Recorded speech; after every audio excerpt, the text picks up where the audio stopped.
A felicidade nada mais é do que você estar contente aonde você está.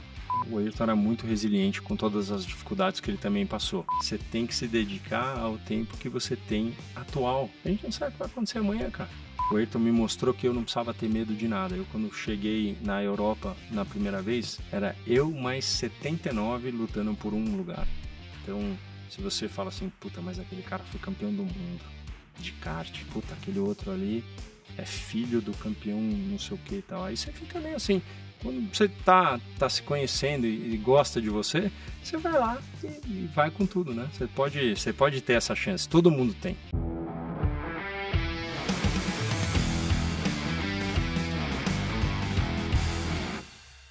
Fala, galera, seja... Boa. Nossa vinheta inicial, a risada do Nardon.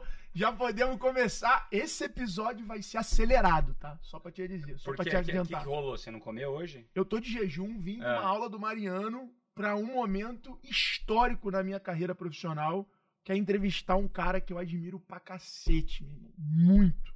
Só muito. você? Só você. Você e o Brasil inteiro, cara. O Brasil inteiro é fã desse cara. Você tá maluco. Esse cara é muito brabo, pô. Porra, esquece. Esquece. Não, eu nem sei como a gente conseguiu trazer ele aqui. Eu sei. Foi a tua sedução, a tua inteligência, a tua profundidade, o teu tequinês lá em Mônaco que mostrou pra ele valor nesse bate-papo junto com a gente hoje no Extremos. Cara, ele tava lá com a gente. Tive essa honra de ouvir várias histórias dele lá presencialmente. Falei, pô, você tem que contar isso aqui pra mais gente, cara. Ele é aquele cara que carrega uma fama de gente boa. Porque eu já ouvi de várias pessoas que, porra, é muito gente boa. Porra, o cara é muito acessível, o cara é muito gente boa. Né? Então, porra, esquece. Acessível foi a palavra. Pô, o cara é muito responsa. Esquece. Bom, a galera tá curiosa, mas antes vamos dar os nossos avisos, né? Então, sejam bem-vindos ao Extremos, podcast aqui do G4 Podcast. Esse início é uma merda, né? Podcast, G4 Podcast, mas tudo bem, a gente tá evoluindo. Aqui a gente faz ao vivo. Não esqueçam de seguir o nosso canal no YouTube, seguir a gente no Instagram, G4 Podcast. Tem um Instagram do Extremos, só com corte do Extremos.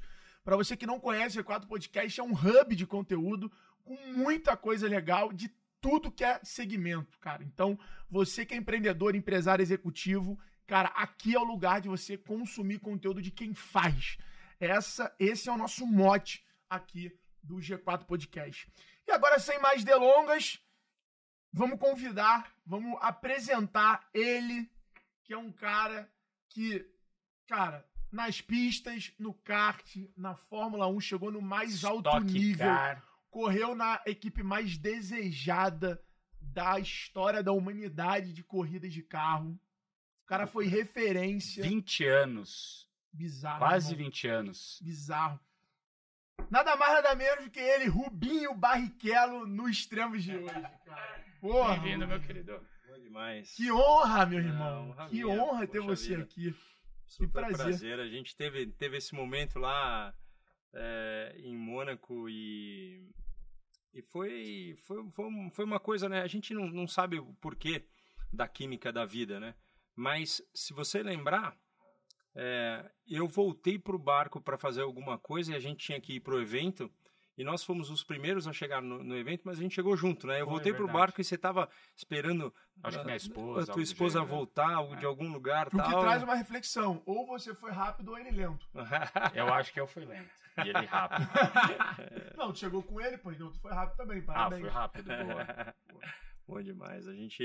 Mas é isso, acho que a vida vai te mostrando algumas coisas. Você tem a opção, né, na vida de querer estar com alguém ou não estar com alguém, é uma opção, né? Quando eu sempre falo para meus filhos, eu acho que tem coisas que a gente tem uma obrigatoriedade, é tio, avô, é pai, tem aquelas coisas que, na infância não tem muito como escolher, mas a partir do momento que você tem o que escolher, você pode ter a sua decisão, e ali aquele momento foi gostoso, a gente chegou cedo lá, começou a conversar, você tinha umas perguntas, né, de F1, pra caramba, cara. Curioso pra caramba, então é por aí.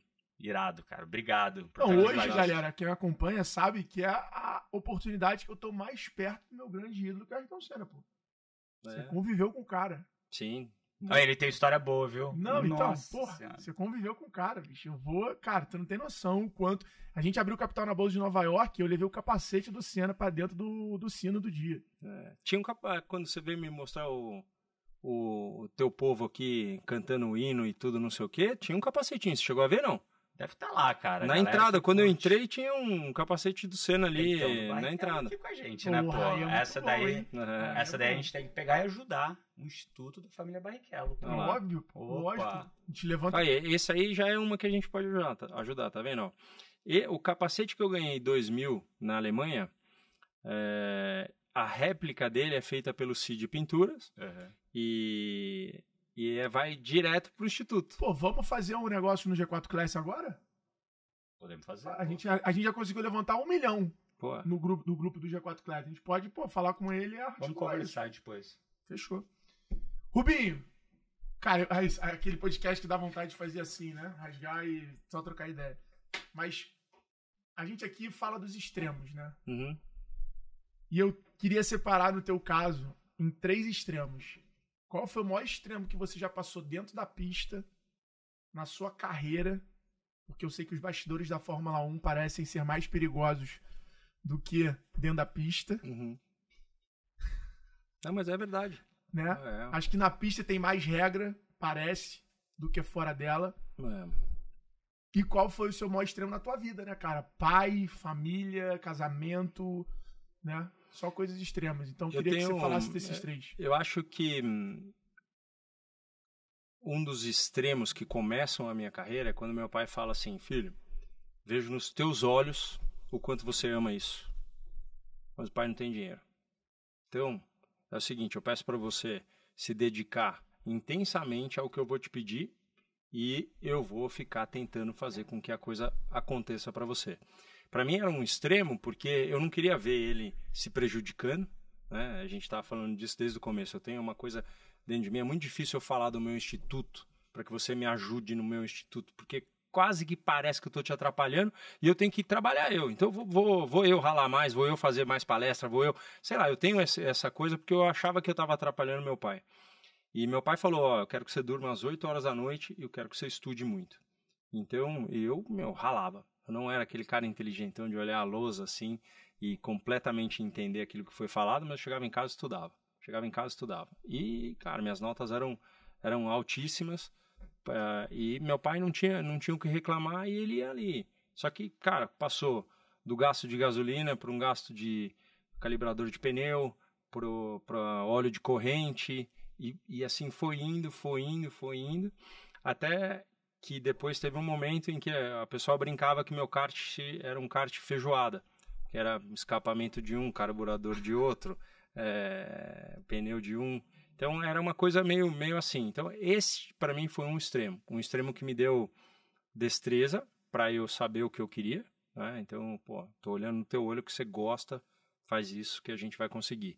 E foi um trabalho em conjunto sempre, sabe? Muito, muito bonito de ver que meu pai se dedicou. Meu pai era goleiro do Juvenil de São Paulo e ele deixou a carreira dele de esportista para se dedicar, porque eu comecei muito cedo. Meu pai, eu nasci no mesmo dia que meu pai, né? Tenho 23 de maio, Caraca. Ele é de 50, eu sou de 72, então ele tinha 22 anos. Meu pai é muito jovem, né? Eu tenho 52, meu pai tem 74. E então a gente teve sempre uma conexão muito forte. Em casa, a conexão sempre foi extrema, usando a mesma palavra, porque minha irmã nasceu no mesmo dia que minha mãe. Então que loucura, que loucura. E aí eu fui estudar numerologia, astrologia, eu fui fazer de tudo. Tu gosta? Gosto. Porra, aí tá vendo? Vocês são tudo frouxo. Há 6 anos eu passo meu aniversário na melhor revolução solar. É mesmo? Você faz isso? Não, eu não tenho. Não, é que eu não tenho. É sempre corrida. Eu tô sempre em corrida, não tenho como. Não tem como. Eu não tenho uma escolha da. Mas você sabe disso. Sei. Então você vê o mapa de onde você tá e qual vai ser. Só que assim, na primeira vez que eu fui entrar nessa zona, assim, eu abri um livro e tava lá assim, cuidado, hoje o teu dia você tem que tomar cuidado por alguma razão. E era corrida, irmão. Eu largava tipo em 12º no meio dos lobos ali da Stock Car e tal. E aí eu fiquei meio apreensivo, né? Porque você fica, cuidado com o quê? Qual é a mensagem? Da onde está vindo e tal? E eu acho que tem muita coisa que nós temos que ter instinto. Então, e aí eu fui evoluindo. Mas é isso, nisso. Não é uma direção, é uma Você, né? É isso. Tem que tomar cuidado, tem que ter esse filtro, né? Você tem que, pra entrar nisso, olha aí, o corte aí, eu e Rubinho Astrólogos. Contrate eu, Alfredo Soares e Rubinho Barrichello para fazer sua astrologia. Clique aqui. Mas é meio que isso, é você criar um tradutor. Você não pode pegar o pé da letra. Isso. Você tem que... Para tudo. Depois eu fui mais ainda pro lado da numerologia, mas é porque eu me identifico muito com o Luiz Alexandre, que é uma pessoa fantástica. Mas esse foi um extremo. O extremo de vida para mim, quando eu casei, por exemplo, casei muito cedo também. A Silvana tinha 21, eu tinha 24. E aí numa primeira segunda-feira eu falei, cara, vou ter filho, né? Porque, eu já tô até passado, tenho 24, meu pai tinha 22, tá? E aí ela falou, não, nem sei se eu quero ter filho. Esse pra mim foi um extremo gigante, assim, eu falasse na sexta-feira passada. Filho, você tá de brincadeira, a gente não vai... Porque eu me vi no sofá da sala da casa do meu pai, sentadinho com 8 anos de idade, meio debruçadinho nele, assim, vendo futebol, vendo lá o Coringão e pá, e eu tava curtindo muito aquele momento. Eu gostava muito de sentar do lado do meu pai e ver a relação que a gente tinha. E eu me vi tendo filho. Com 8 anos de idade, eu já me identifiquei com aquela sensação de ser pai, né? Então, para mim, foi um extremo gigante no momento em que ela falou, até dobrar ela, e hoje, logicamente, ela é apaixonada pelos nossos filhos, mas foi e até o momento que eles nasceram, né? E era, cara, um piloto, né? Normal. Ela falou, acho que tá chegando a hora. Eu falei, opa, peraí, pegar o tempo aqui. Vai dar. Dava, vai falar, agora já tá vindo no circuito, bora pro hospital. Então essa parte foi um extremo também muito grande para mim. E muita gente fala, piloto quando tem filho perde 2 décimos. E para mim foi completamente o contrário, cara. Eu fiquei tão feliz, assim, que eu acho que a vida é movida a como você olha para as coisas. Então, você chegou, o teu abraço já é cheio de calor, a forma como você fala, você contagia todo mundo que está aqui. E isso é a vida, né? O que a gente estava falando, no meio do trânsito, se tivesse alguém ali que descesse do carro e desse uma dançada e meio que, né? Você coloca uma energia nas pessoas que estão super para baixo, que estão tendo problema, tal. Eu vindo para cá mesmo, eu recebi um monte de mensagem que tinha que resolver isso, resolver aquilo, Calma, a gente vai dar para fazer as coisas acontecerem. Então, E dentro da corrida, qual foi o maior extremo que você já passou ali dentro do carro, cara? Eu acho a profissão de vocês uma parada muito insana. Eu tive o prazer de ir no cockpit, né, que fala Não, no... Cockpit não, porque eu nem entro. Cockpit é dentro do Cockpit carro. eu nem entro. Mas onde você... Nos boxes. No paddock. No paddock. E, cara, sim, é uma verdadeira loucura, porque vocês vão entrar numa lata, deitado. Uma lata é bom. Numa lata, deitado, pra dirigir a 300, 350 por hora, durante o quê? 2 horas? Na Fórmula 1 era mais ou menos 2 horas. E, cara, 10 minutos antes, tem gente entrando no paddock, tirando foto, e tem que dar entrevista e dar a volta no carro, no calor, acenando. Bater foto. A loucura, meu irmão. Isso... mas é daí que você encontra a tua paz. Eu, na minha palestra, falo muito disso. Assim, a pessoa fala assim, mas você parece feliz o tempo inteiro? É impossível a gente ser feliz o tempo inteiro, bem como estar triste o tempo inteiro. É uma emoção, é um momento, é um movimento que você faz com que você esteja mais tranquilo ou menos tranquilo para você poder... né? A felicidade nada mais é do que você estar contente aonde você está. Você tá bem aqui, estamos falando bem, vamos contar um monte de ideia, vamos poder promover a um pensamento de alguma pessoa que possa ajudar. É tudo, já estamos no local certo. Então, na pista aconteceram vários. A gente pode falar que... Fala de alguns. Não, mas a gente pode falar que, por exemplo...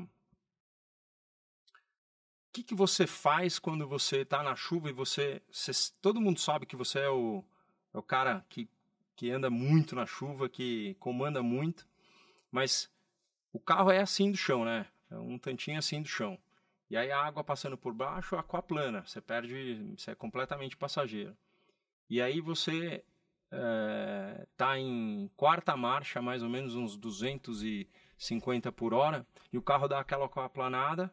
Quando você passa o susto, você volta no acelerador total ou você tira o pé porque você ficou meio assustado assim? Você não tá vendo nada, não dá pra ver. Não dá pra ver. Eu cheguei a essa conclusão. Não dá pra ver. Outro dia. Você tem que olhar às vezes pro lado. Eu corri uma corrida super estressante em Fuji, uma vez olhando pro lado.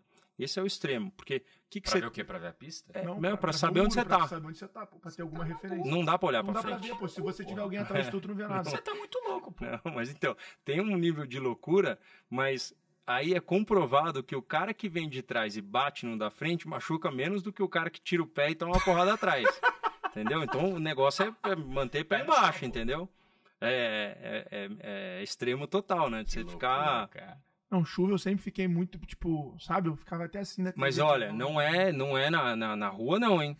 Não, estamos falando de Fórmula 1, galera. Pelo amor de Deus, o teu carro, se você chegou a aquaplanar na rua, irmão, você para no primeiro posto porque tem muita água, porque a aquaplanagem num carro de rua é ou porque você não verificou pressão de pneu, ou porque o pneu tá velho, né? Ou porque choveu horrores mesmo, que aí você não tem o que fazer. Assim, a Fórmula 1 aquaplana porque é muito baixo.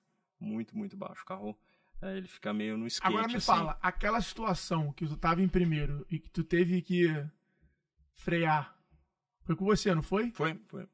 Aquilo foi um extremo, deve ter sido um extremo bizarro ali. É um extremo dolorido, em que você não enxerga o benefício, você só enxerga a coisa ruim por muito tempo.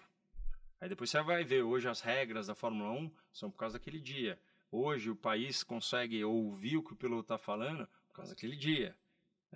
Toda aquela situação foi em volta daquele dia.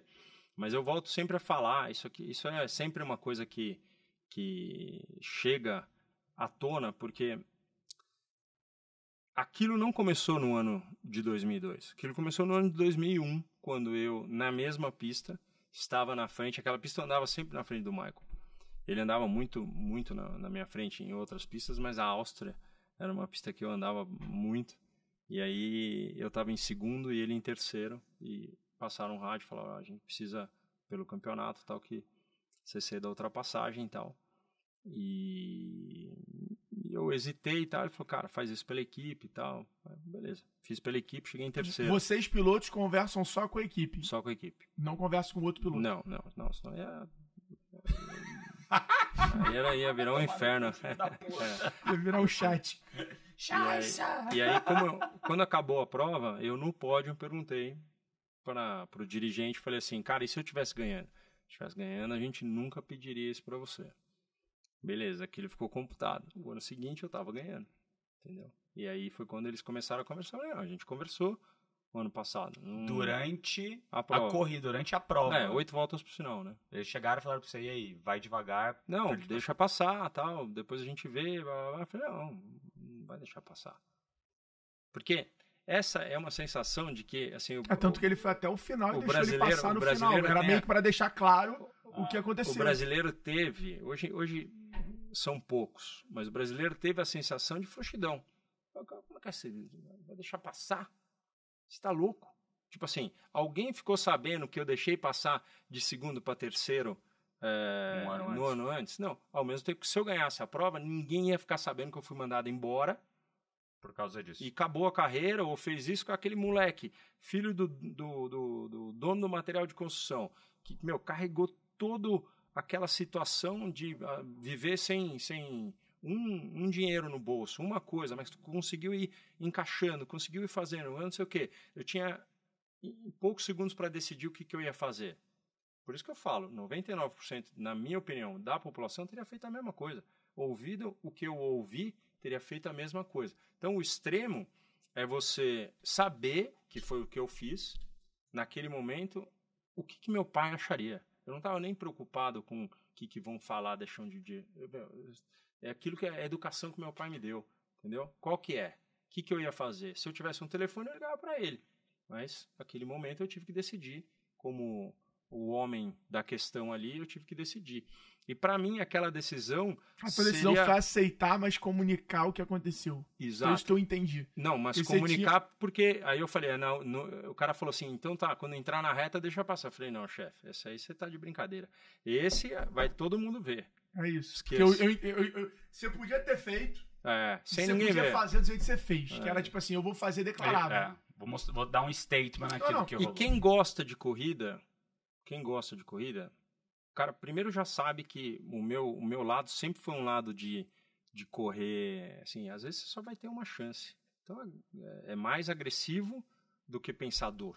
Então você tem que ir por aí. Então, o cara que conhece a corrida, ele não vai questionar isso. Mas ele sabe que depois no outro extremo foi eu entrar na reta na corrida da Hungria e eu colocar o carro por dentro e não estava nem aí se o muro ia passar, se não ia passar. Lembra aquela que o Schumacher fechou? Por quê? Tava em equipes diferentes, não tinha ninguém buzinando na minha orelha, ninguém falando nada. Eu falei, cara, eu ainda falei assim, ô pai, me ajuda a ter uma chance aqui de ultrapassagem. E eu fiquei várias voltas atrás do Michael, ele não errava. E eu falei, cara, não vou ter chance, o carro dele é melhor que o meu. O pneu dele tava pior. E, puta, não vou ter chance. De repente, ele deu um errão na última curva. Eu falei, cara, é agora. E aí, por isso que eu acho que o extremos é uma coisa que você pode usar para qualquer situação. Porque você tá numa situação extrema em qualquer momento. Né? Qualquer momento. E esse momento, quando eu olhei para frente e vi que o Michael não foi para dentro, ele tá planejando alguma coisa. O que ele tá planejando, cara? Porque quando você faz um erro na curva, a primeira coisa que você faz é tapar o teu lado de dentro para deixar o lado por fora, que é muito mais difícil passar por fora. E ele ficou ali no meio. E aí era isso. Ele soube que eu daria conta de passar, porque eu saí muito mais rápido da curva.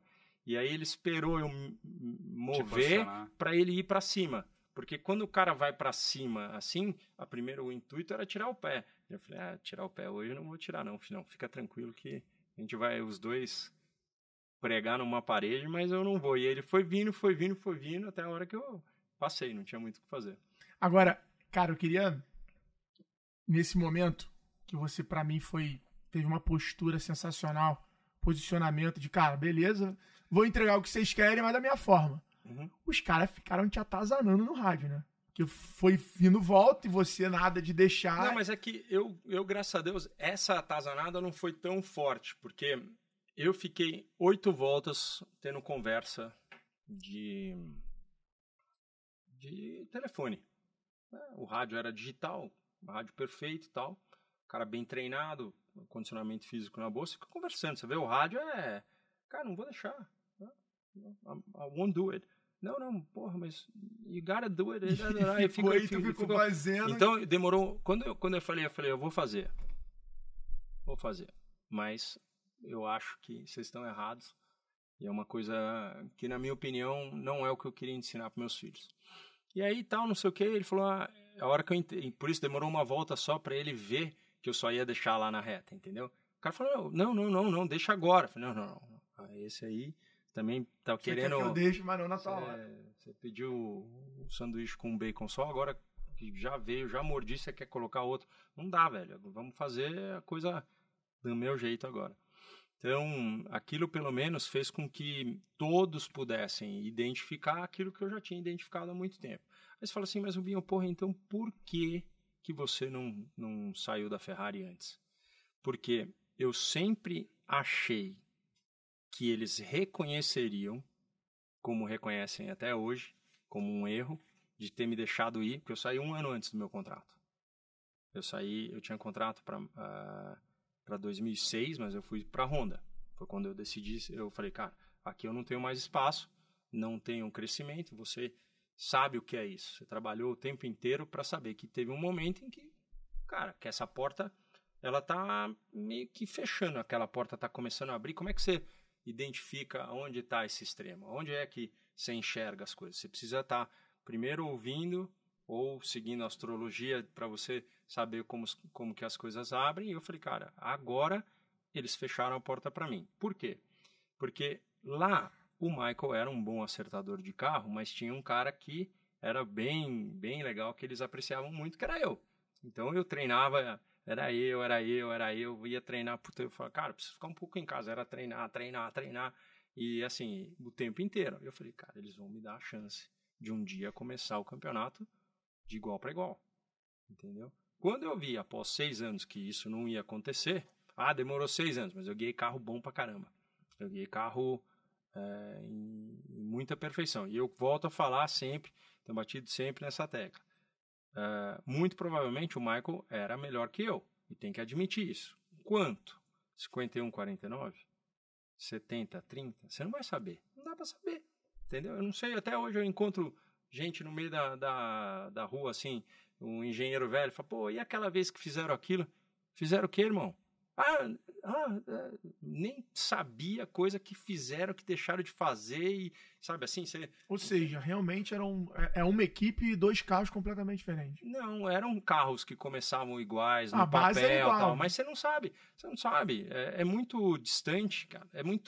É quase a mesma coisa, como se você quisesse aparecer um pouco mais que o Bruno e você veio aqui meia hora antes, mexeu no teu microfone para dar um up, porque a tua voz sai bonita e a dele sai mais ou menos, cara. É quase um negócio que você vai mexendo e assim, ninguém tá percebendo, mas puta, tá indo e tal. E aí falam assim, pô, o podcast tá funcionando porque, pô, fala muito bem, meu irmão, e não sei o quê.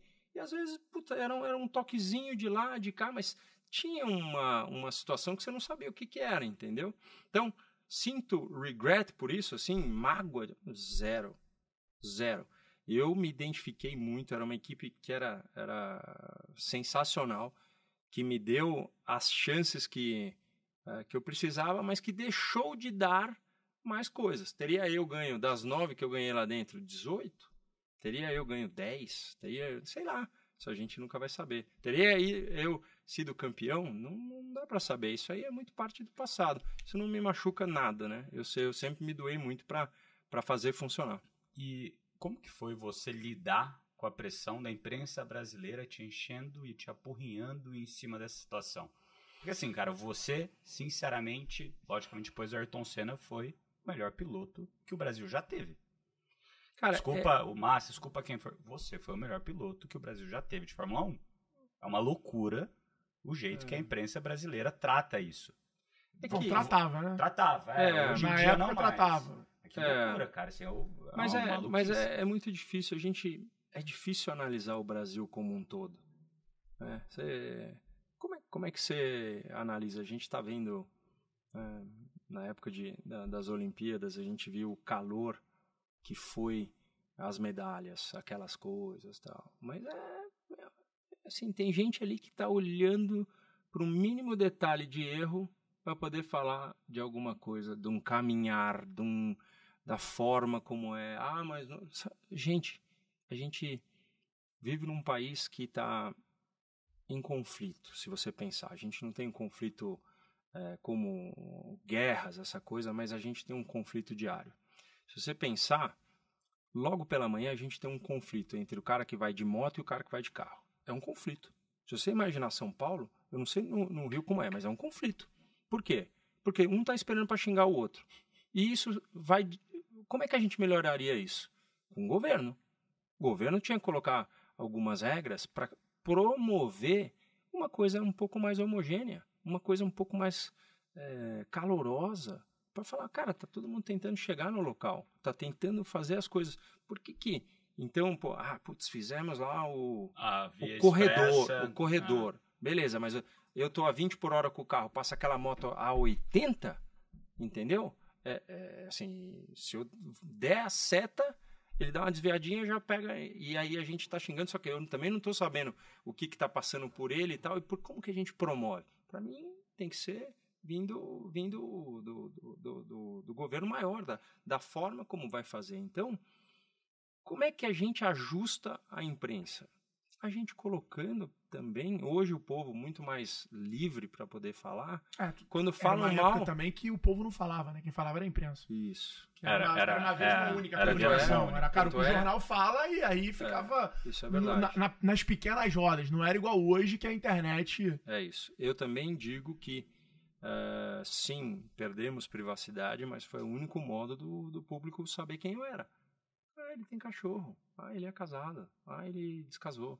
Ah, ele... Sabe, tem uma coisa que fez com que eu não precisasse ter tanto mais aquela linha, quando acaba a prova, que você fala assim, você tem que ter 40 caracteres para falar o que você pensa da corrida e tal, e fica meio marcado aquilo.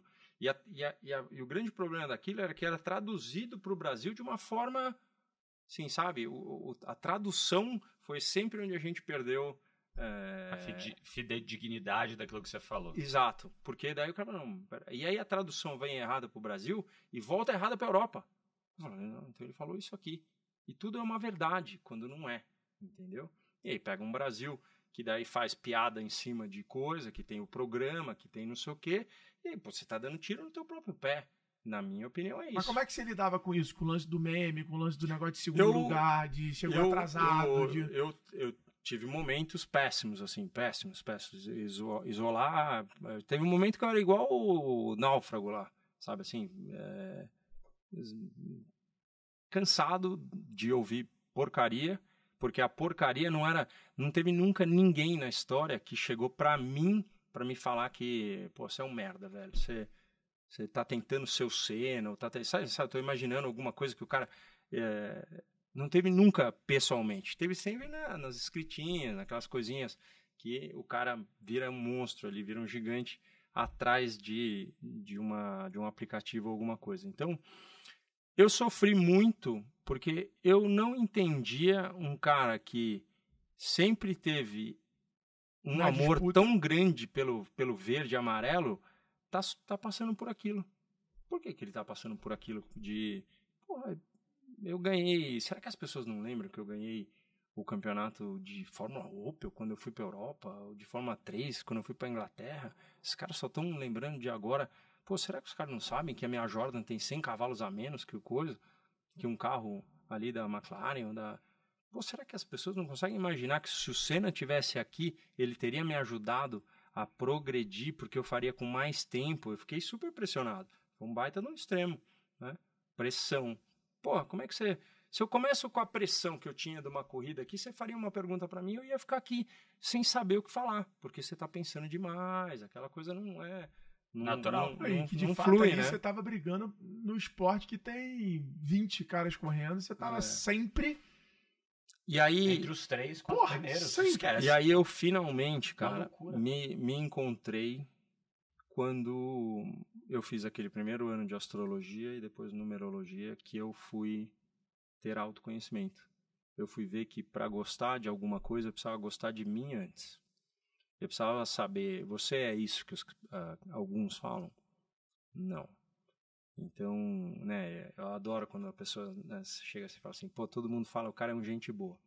Não é o fato de ser aquele cara que bate palma para qualquer coisa, mas é um cara que, porra, meu pai me ensinou a ter educação. Então, se eu não estou de acordo contigo, eu posso ter opinião desde que, né, eu falava para meus filhos, não briga com a mãe, cara. Deixa ela acabar de falar primeiro. Você já nem deixa, você já tá no argumento, não vai ganhar nunca. Não vai ganhar nunca, velho. Aí fica nesse negócio horrível. E, cara, ouve. É sempre na derrota que a gente aprende muito mais. Eu falei pra você aqui, é muito fácil ganhar a corrida. É muito difícil perder. Muito difícil. Então, é uma coisa que tem que aprender. Porque perde muito mais do que ganha. Então... Agora, tem um extremo aqui que talvez você não falou, porque eu acho que isso era algo que você talvez já tivesse acostumado, né? Mas, cara, acidentes, você já passou por alguns, mas teve um acidente lá em 94 em San Marino, que foi 2 dias antes, eu acho, do acidente do Senna. Cara, que você quase morreu também, né? Como é que foi esse acidente em si, cara? O acidente em si foi o que eu penso que foi completamente irresponsabilidade de um jovem que fez o treino da manhã em quarta marcha, aquela curva em treino a 200 por hora, e achava que uma quinta caberia. E só vi que não dava na hora em que eu saí pra montanha-russa e esqueci de apertar o cinto, sabe? Cacete, não vai ter jeito de sair dessa aqui sem algum dano. Então, e aí quando eu bati, foi uma pancada tão forte que eu apaguei, eu engoli a língua, né? Caralho, o cara engoliu a língua? E aí eu adoro fazer palestra pra criançada, que você olha assim, a criançada fica tentando colocar a língua pra dentro. Na palestra eu falo isso. E a pancada foi tão forte que, mais ou menos calculado, são 2 vezes um soco do Mike Tyson sem luva na cabeça. Então, apagou geral mesmo. Eu morri por 6 minutos ali. Aí o cara, como assim morreu? Porque eu não respirava, não tinha, né? Tava com a língua pra dentro, sem conseguir respirar. E aí o médico chegou. Você e teve aí parada cardíaca? Não, só Tá incerto, ficou... né? Tem não sei quantos chegou lá e ele disse que não precisou fazer tracostomia nem nada, ele conseguiu soltar, só que foi uma pancada muito forte na minha cabeça e eu tive a amnésia mais completa. Então, eu hoje lembro muito mais do que antigamente do acidente, porque você vê foto, vê a imagem e tal, e eu não sei se a gente... Se a verdade, a fita, quando você bate, a fita volta, e aí com o tempo ela vai indo para frente e você me coloca dentro do acidente. Mas eu não consigo sentir a dor do impacto. Mas aquilo tudo foi tão difícil, foi tão um extremo mesmo, que eu não lembro de carregar o caixão do Ayrton, não lembro de... Assim, eu sei onde eu estava, porque me falaram, então, e aquilo ficou marcado para mim. Mas 15 dias depois, com tudo aquilo, eu tinha corrida de novo em Mônaco. Então, e o médico me liberou. E aí eu fui para a Inglaterra na terça-feira antes, acho. E que aquela época podia treinar, e me colocaram no carro na Inglaterra. E um dos maiores extremos da minha vida foi falar para mim o que é que eu queria daquele treino. Porque não é só treinar de Fórmula 1, você precisa entender o que você quer. E eu queria, daquele treino, definir uma coisa ou outra. Uma era, você está com medo? Você nunca teve medo, você está com medo? Então, para saber.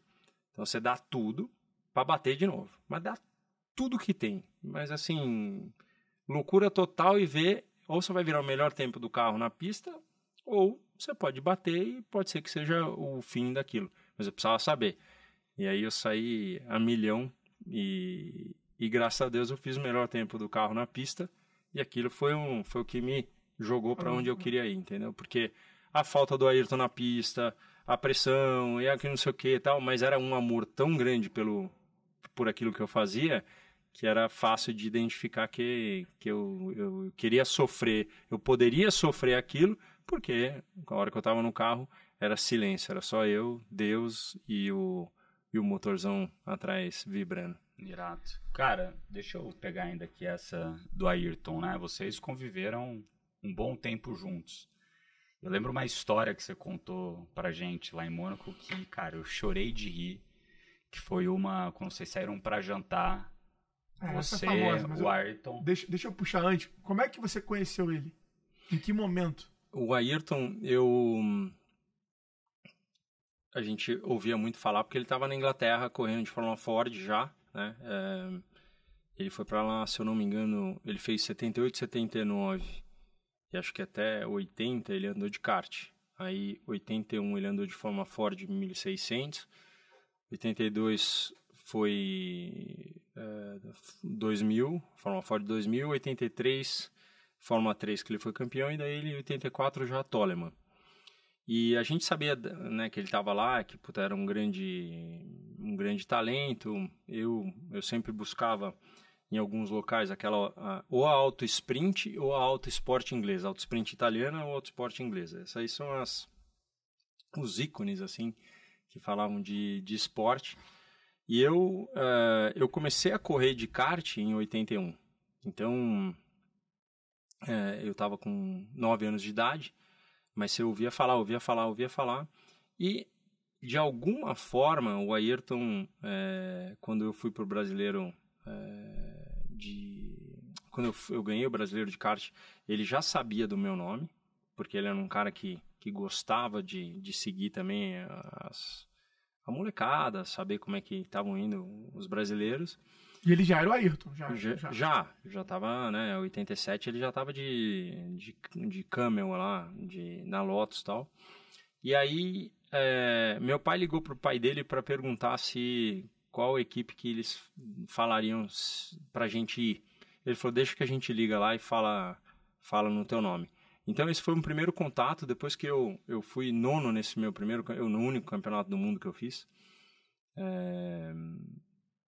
E aí, quando eu voltei, eu quis ir na prova do Rio de Janeiro, quando eles vieram fazer testes no Rio de Janeiro. E eu fui até lá, cara. Fiquei naquela... Que idade que você tinha? Eu tinha 14. E aí aquelas situações que as pessoas falam hoje, né? Você tem... Quem que te deu o passe pra você entrar? Quem que me deu, irmão? Foi eu que acordei e peguei o busão às 3h30 da manhã pra chegar lá na porta, que 3h30 não tinha ninguém. Aí eu me enfiei lá no box, foi quando eu entrei pra dentro da pista e aí ninguém tira... Naquela época não é que é, né, aquela coisa toda hoje regrada. E foi assim que eu conheci o Ayrton. Eu fui lá até o box, ele me viu, tiramos foto e tal. E ele já era aquele cara... ele sempre foi... o Ayrton era muito tímido, né? O Ayrton era uma pessoa que era super reservada, assim. Então, se você pega, assim, uma vez eu tava em Angra e eu tava com uma família num barco e tal, não sei o quê, e ele passou com o jet ski. Então, ele era um cara que não era assim, pô, então a gente se fala depois, vamos combinar alguma coisa. Não, era aquele momento, ele vivia aquele momento, depois ele ia pro canto dele, viver o momento dele, né? Então, eu conheci o Ayrton assim. E ele sempre teve uma parada diferente, assim.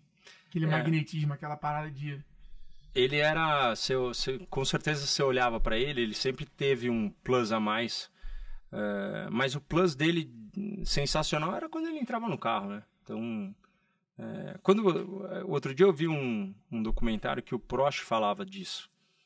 E você consegue ver o olhar dele, assim, o Senna tinha alguma coisa com o Prost mesmo. Idolatria, ao mesmo tempo, de querer acabar com o cara, né? Tanto é que quando ele bate em Mônaco, pra mim é exatamente isso. Quando ele vê que tá colocando mais tempo, ele vai, de repente ele chegou a pensar, vou dar uma volta no Prost, entendeu? Então, ele tinha isso mesmo, assim, mas ele conversava pouco. Era uma época que não tinha celular, né? Se a gente pensar. Então eu não tinha número do Ayrton e tal. Começo, né? Depois ali, 93, 94, já tinha, mas era os tijolão ainda. Mas ele era um cara muito diferente, assim. Ele era um cara diferente para quem queria vê-lo diferente. A verdade é essa. Se você pega um fã do Piquet, não achava ele diferente para nada. Porque existia uma rivalidade que a imprensa criou, né? E depois... meio que alimentada pelos próprios personagens, mas com certeza era uma pessoa com uma áurea bonita de ver, assim, sabe? Um cara que treinava muito, eu encontrava com ele treinando no Ibirapuera, era um cara que se dedicava àquilo que ele precisava fazer, certamente. E aí quando ele entrava no carro, para mim meus melhores momentos era quando eu estava no carro e ele saía do box, que eu pedia para ligar meu motor, que eu só queria ir atrás, cara. Só lançar o anzol e ficar ali vendo o quanto dava para ficar atrás. Eu ficava atrás porque era uma paixão pelo ídolo, né? Então tinha uma coisa de aprender do chefe, mas ao mesmo tempo de estar no melhor... E dentro do carro o cara é muito diferente. Ele era o limite dele era diferente. Ele era brabo. Brabo, meu. Ele tinha uma coisa com a velocidade, né? Ele foi de uma época que teve pneu de classificação. Então, quando você colocava um pneu de classificação, às vezes você vai, sei lá, quantos segundos mais rápido, sem ter experimentado antes. Ele tinha um limite muito alto, numa época com gente muito forte, né? É que eu já ouvi falarem isso. Falar, cara, a época que o cara pisava não era 1/20 do que é hoje de segurança, Não, com certeza. de dado, de informação, de monitoramento do carro. A parada era no instinto mesmo, era na... Mas é que aí também a gente não vai conseguir comparar, né? Quando o cara fala assim, mas você acha que ele foi o melhor do mundo? Como é que você vai saber? O Fangio, ele andava numa gaiola, numa cadeira elétrica, né? O cara foi 5 vezes campeão do mundo, um carro que dava 300 por hora, mas era um charutinho. Então, não dá pra... a segurança foi aumentando. E, pô, eu vi da corrida de Imola para a corrida de Mônaco, já teve mudanças no carro. Mas foi uma época que a gente teve que perder 2, né, dos nossos amigos ali, que foi o Ayrton e o Ratzenberger naquele fim de semana, para ver que precisava ser feito alguma coisa. E como é que foi o dia lá, cara? Você tava, né? Qual? No dia da... Ele estava, mas ele estava apagado, pô. Ele não lembra de nada. O do acidente dele, eu já tinha ido para Inglaterra, e aí eu só lembro do que as pessoas me falam mesmo. Eu também não tenho esse recollection de... Porque ele tinha batido a história dele. Eu fiquei com amnésia, um bom tempo, cara. E isso...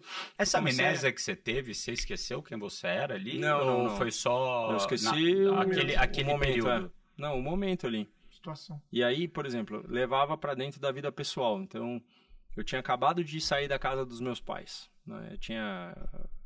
Tava no meu apartamento e tal. E aí, eu falava pra pessoa, pô, você tem que ir lá em casa. Falei, pô, já fui, mas vou de novo. Então, tinha uma coisa que eu não tava lembrando que a pessoa tinha ido na minha casa. Então, eu passei um tempinho assim. Aí depois você deixa rolar. Dorme meio mal, tal, não sei o que, depois passa. Caralho, que loucura. E o Schumacher, bicho?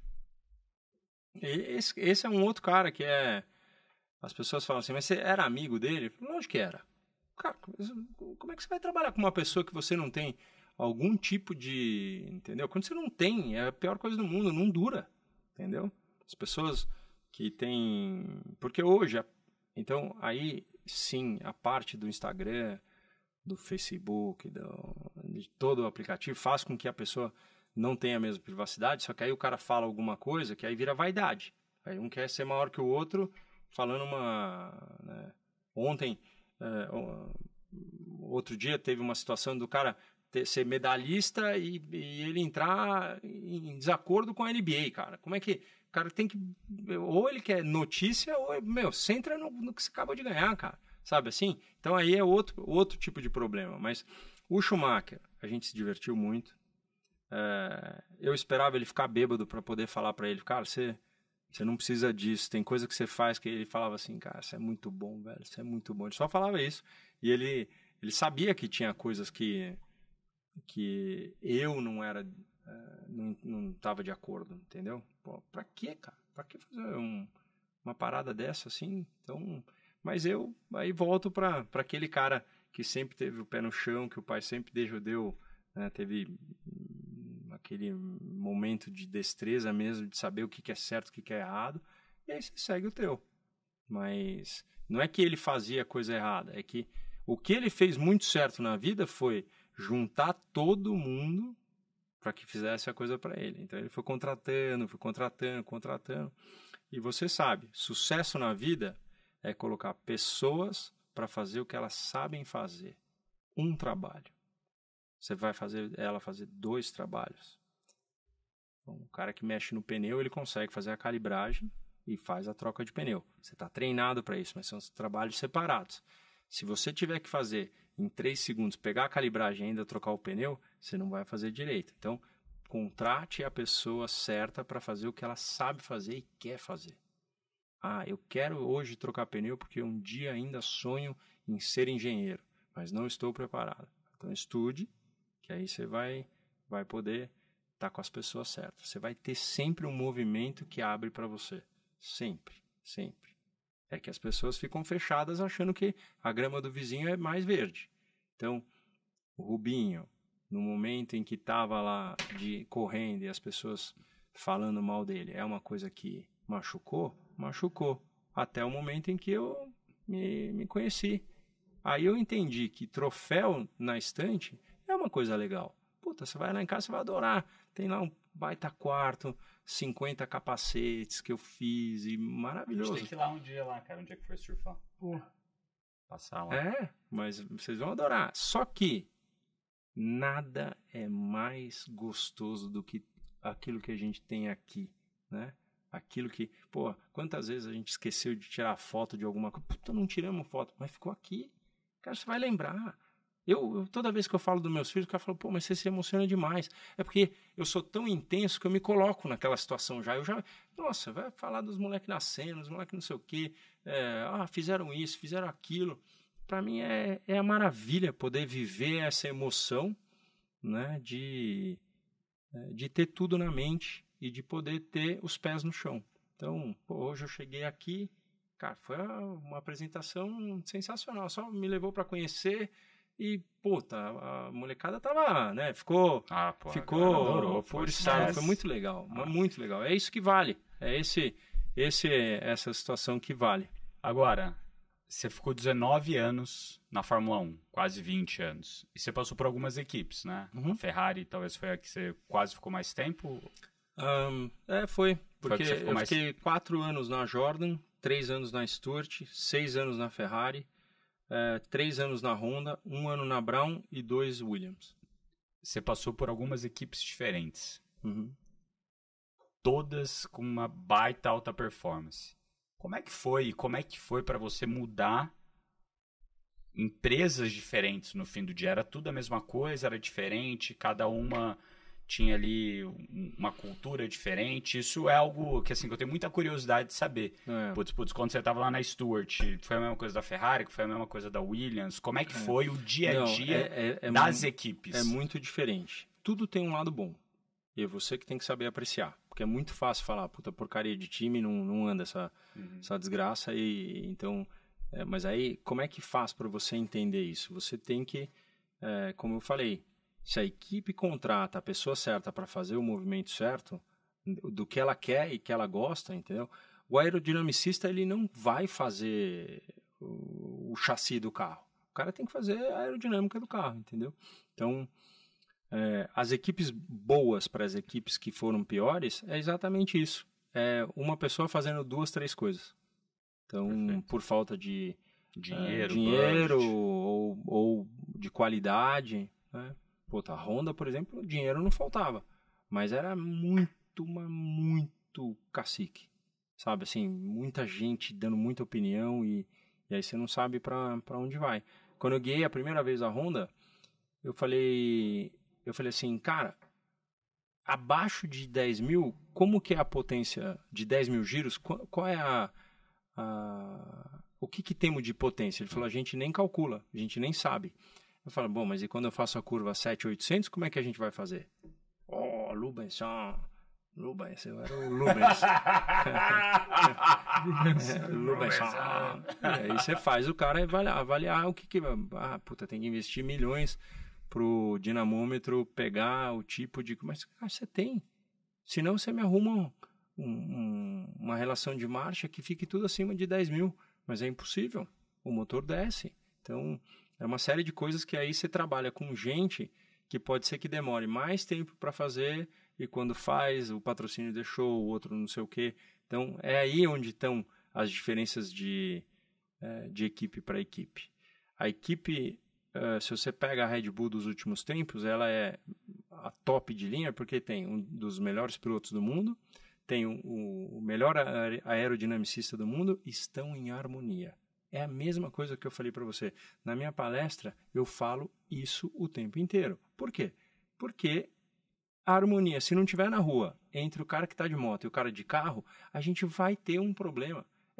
Só que aí você tem a decisão sua.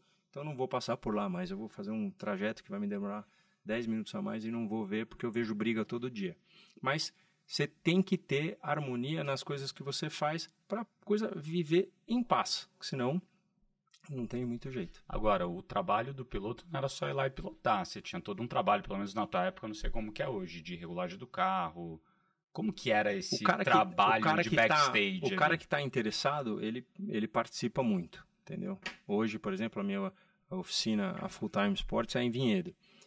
50 minutos você está lá, tem que ir pelo menos uma vez por semana para poder ver como é que estão as coisas, para o mecânico ver que você está lá, para dar valor à situação. Da Stock.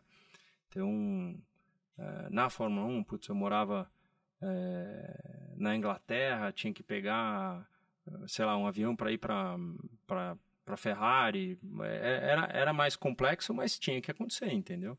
Então, teve uma vez que era assim, eu corri no domingo em Imola, na segunda-feira foi folga, mas eu não pude voltar para casa, que terça-feira eu treinaria em Firenze, que é Mugello. Aí o treino era terça, quarta e quinta. Uma das coisas mais difíceis que tem na Fórmula 1 é você treinar sozinho, porque qual é a tua ambição de um treino solitário. Só tempo. Só tempo, mas quando o cara quer fazer treino longo, volta, você fica cansado mentalmente, é muito cansativo. E o cara faz o dobro da quilometragem de corrida para o motor ver se dura mais, aquela coisa toda. E aí, o Ross Brown chegou para mim no final do treino de quinta-feira, eu estava já colocando minha roupa para pegar o avião, e ele falou para mim assim, tem uma notícia boa e outra ruim. Eu falei, puta, me dá ruim primeiro. Aí ele falou, a ruim é que você vai treinar amanhã de novo. Eu falei, puta, Rosa, eu já avisei em casa, cara, vai me buscar no aeroporto, tô com saudade dos meus filhos, pelo amor de Deus, cara, não... Ele falou, não, mas eu vou te dar uma notícia boa, você vai comer a melhor bisteca fiorentina da Itália e o melhor vinho que você jamais vai ter conhecido, que chama Maceto. E eu falo sempre isso porque eu realmente, aquela noite, eu tomei um vinho que até hoje, para mim, é o concurso tal do Maceto, que é toscano. Mas é isso. Você tem que se dedicar ao tempo que você tem atual. A gente não sabe o que vai acontecer amanhã, cara. Então, se o cara precisava de mim para desenvolver alguma coisa a mais e você faz o que você ama, você tá no lugar certo. Vai e faça. E eu fiquei lá tal, e tem muita coisa de desenvolvimento que deve ter funcionado naquele dia, porque ele me traz Maceto quase toda hora que ele vem pro Brasil. Então, vale a pena. Irado. Agora eu quero saber a história do Ayrton Senna, pô. Mesmo conhecida, a história é muito boa. Aquela do da carro? Austrália. Aquela do carro, a gente tava indo, o Ayrton passou lá no box, falou, vamos jantar. Vocês estavam na Austrália? Tava na Austrália, em Adelaide. E aí ele falou, vamos... o restaurante é tal, não sei o que. Ele falou, cara, é mais fácil sair da pista, vamos todo mundo junto. Fala com o Christian e tal. E aí, eu falei pro Christian, ele faz umas piadinhas com o negócio de carro, meu, vamos provocar? Ele falou, vamos, fechado. Vê e dá um totó nele no meio do caminho e vê se ele faz alguma coisa. E aí eu dei um totó... Mas vocês indo pra lá? Indo pro restaurante. De carro alugado? Carro alugado. E daí, na ida pra lá, você foi lá e deu um totozinho nele? Um totozinho, ele não fez nada, o Christian passou também, deu um totozinho, não fez nada. E ficou meio do trânsito. Indo assim. Mas na traseira Austrália, ou na lateral? Não, na traseira. E lá é o contrário? Lá é o contrário, mas na traseira. Não, na lateral amassa tudo, não ia. Aí a gente chegou, ele não falou nada. Falou, pô, acho que é mentira essas histórias, né? Tinha um monte de não era história. comum, ele falava, vamos jantar e tal. Não era toda hora. Não era toda hora. Adelaide 93 foi a última prova do campeonato, que foi o mesmo fim de semana que que a Tina Turner chama ele pro palco, sabe? Lembra desse episódio? Não. A Tina Turner cantando Simple the Best pra ele? Ela cantando no show, só tem no YouTube. Passou, acho que foi um episódio inteiro do... enfim, tem muito isso. E nesse fim de semana, então, a gente estava indo lá, era de sábado para domingo. Fomos comer num restaurante italiano que ele conhecia e tal. Não falou nada, demos risada, ficamos lá numa boa. E aí, quando acaba, ele fala assim, pô, eu vou... já paguei a conta e tô cansado, tal, fiquei tranquilo, tal. Pô, não pagou a conta, como assim, tal, não sei o que. Ele saiu meio correndo, cara. Tipo, falei, caraca. Tava com vontade de ir no banheiro, vai levar. Não, e foi embora, cara. Aí, pô, eu fiquei o Christian e tal, 2 minutos, levantamos também e fomos pro carro. Quando chegou no carro, o meu carro, o carro do Christian tava parado, o carro do meu carro aqui, e o Ayrton tinha parado aqui. E aí, ele tava esperando, cara, com a ré ligada, esperando a gente sair. Quando a gente saiu, ele veio. Mas deu no meio do carro. No meio do carro. Um carro entrou dentro do outro, ele engatou primeiro e foi embora. Então aí, dali a gente descobriu que era verdade. Todas as histórias de... Mas tem história dele que eles eram mais doido que doido. Porque, tipo, abrir porta de helicóptero e jogar a maleta do Berger no meio do voo, assim. Não dá. A gente assim. Galerinha sem noção. Cara. Galerinha sem noção. Gente assim. O helicóptero jogou a mala do cara de roupa com tudo. Gente assim não dá muito pra brincar, não, né? Ai. Agora aqui, qual é o maior insight que você já pegou do Senna? Seja ele te falando ou que você conseguiu aprender com ele? Acho que é a resiliência, né? A resiliência era a coisa mais forte dele, assim. Você sabe que ele chegava em segundo numa prova para depois na prova seguinte dar uma volta no companheiro de equipe. Então era um cara que trabalhava muito duro pelos defeitos que ele tinha, porque diziam que o Prost gastava menos pneu que ele. Então ele tinha que ser muito resiliente para poder ou dar a liga logo no começo, né? Sei lá, você vai correr os 800 metros. O que você faz com teus companheiros? Dá logo no começo para o cara já ficar, falar, isso aí eu não vou pegar, e o cara diminuir, depois você dá aquela diminuída, ou você tem que saber lidar com o uso do pneu.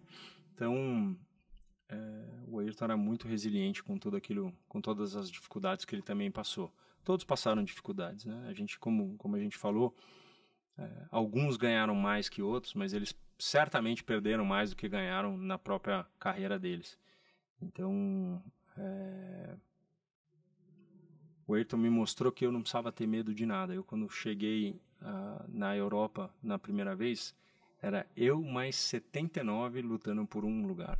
Então, se você fala assim, puta, mas aquele cara foi campeão do mundo de kart, puta, aquele outro ali é filho do campeão não sei o que e tal. Aí você fica meio assim, quando você tá se conhecendo e gosta de você, você vai lá e vai com tudo, né? Você pode ter essa chance, todo mundo tem. Então, foi assim. E o Schumacher? Que insight você tirou do Schumacher? O Schumacher, ele tinha uma qualidade imensa de estar quente quando todo mundo estava frio. Então, assim, você sai do box, uma vez eu vi ele saindo do box, você saía do box na Spa, antigamente era assim, hoje você sai por dentro, sai lá pra frente do Eau Rouge. O Rouge é aquela curva que quem foi pessoalmente lá ver, sabe que ela é muito, mas muito subida, assim. Pega a Brigadeiro Luiz Antônio, ela é mais. Essa pegada. É mais, assim. Então, faz uma força G muito grande e você faz ela a fundo, a 300 por hora. E aí, antigamente você saía no topo da montanha, chamava uma curva, chamava La Source, você saía, começava a baixar e você já dava direto na curva. E eu fiquei ouvindo ele saindo do box. Pá, pá, pá. Fez pé embaixo saindo do box, cara. Não tava nem valendo. Eu falei, cara, não tá valendo. Ele parou no box, eu fui perguntar pra ele depois. Eu falei, cara, não tava nem valendo. Ele falou, nem vi que eu fiz. Então ele tinha uma qualidade, um talento natural tão grande que tinha coisas que ele nem sentia. Então, por isso que eu falo assim para meus filhos. Pega lá, pista com 12 curvas, 8, você tá super bem, dá um teco a mais nas que estão bem. Nas que não estão bem, estude qual é o problema e não leve o pensamento para dentro da curva. Não tente resolver naquela hora. Então você vai no treino de sexta-feira, você vê que está com problema, examina a data, vê qual é o problema que você está te forçando a ter mais problema, mas concentre no bom e lasca no bom. Aí depois o ruim você vai fazer funcionar, tem que fazer. E aí vai meio que dilacerando os problemas até ir embora. Os seus dois filhos hoje estão no automobilismo, né? Um está na Stock Car junto com você e o outro está na Eurofórmula. Uhum. Como é que foi esse caminho deles virarem piloto também, se apaixonarem por isso? Foi algo orgânico ou foi algo que você sempre incentivou? É difícil falar que eu não incentivei, né? Seria hipócrita da minha parte de falar assim, aí molecada, vamos jogar futebol aí e tal. Não tem muito jeito. Lógico que os caras jogaram futebol, é lógico que eles praticavam esportes na escola e tal. Mas, puta, o Dudu, 6 anos, eu dei o kart, né? A primeira coisa que ele ganhou é o kart. E ele andou 2 vezes e eu vi que ele não pediu mais. E ficou meio assim e tal. E eu falei pra Silvana na época, eu falei, cara, acho que ele não pegou. Não gostou, Aí, deixei de lado. E assim, demorou 2 anos pra ele voltar a falar pra mim. Falei, pai, aquele kart e tal, pô, meu primo tá andando, será que eu posso ir também? Aí eu falei, pode, mas no kart dele, ele falou, não, eu queria andar no meu, aquele lá, tal. Eu falei, não, aquele lá, meu, virou minúsculo pra você, não tem condições e tal. E aí eu dei uma de migué e nem falei mais nada. Aí ele voltou a falar de novo. Eu dei essa meio assim porque eu queria entender se era mesmo uma paixão dele ou não. E aí, pô, na terceira vez que ele veio falar comigo, eu dei um simulador, eu não dei o kart. Ele foi pro simulador e aí era meio todo dia, toda hora tal. Aí eu dei o kart. E aí ele começou e começou de verdade. O irmão, são 4 anos de diferença, vem já meio por inércia. Não tem, é meio assim, gosta tanto quanto, mas vem meio por, não tem jeito, tá? Os pai e o irmão viajando pra correr, vou também, vamos lá. E eu tenho essa coisa que desde que eu vi na lista lá da Honda, assim, eu falei assim, porque os caras mandam, né, toda a logística e tal, eu vejo o Jenson Button nunca tava na lista. Eu falo assim, por que ele não tá? Ele fica em outro hotel? Ele falou, não, ele tem motorhome. Motorhome? Aí eu cheguei pra ele e falei, posso conhecer seu motorhome? E ele falou, pode. Cara, aquela casa com rodas, eu me apaixonei de uma tal forma, não sei se vocês já tiveram a oportunidade de entrar num motorhome desse, ou fazer uma viagem para os Estados Unidos de motorhome, aquela coisa que falam muito, né? Eu me apaixonei de uma tal forma que eu nunca mais quis. Se eu tenho a oportunidade de ter um motorhome, aqui no Brasil eu só ando no motorhome. E para mim é uma dádiva acabar o treino, fazer as coisas e tal, não sei o quê, e eu virar pro Dudu e falar assim, pai tá indo ali cozinhar, vou fazer comida para você também, então desce daqui um pouquinho. Eu saí do meu lado de companheiro de equipe para virar pai de novo, sabe? Irado. E a gente tem mas as nossas as coisas. As provas que vocês vão estocar, você vai de motorhome. Não vou guiando, mas o motorhome vai tá sempre lá. Aí eu entro na quinta-feira e só saio da pista no domingo, depois da corrida. E ficar direto no motorhome. Eu adoro, cara. Tem o que a gente sempre gosta. Eu conheço um cara que é dono de uma das maiores empresas dos Estados Unidos, é um brasileiro de motorhome. É mesmo?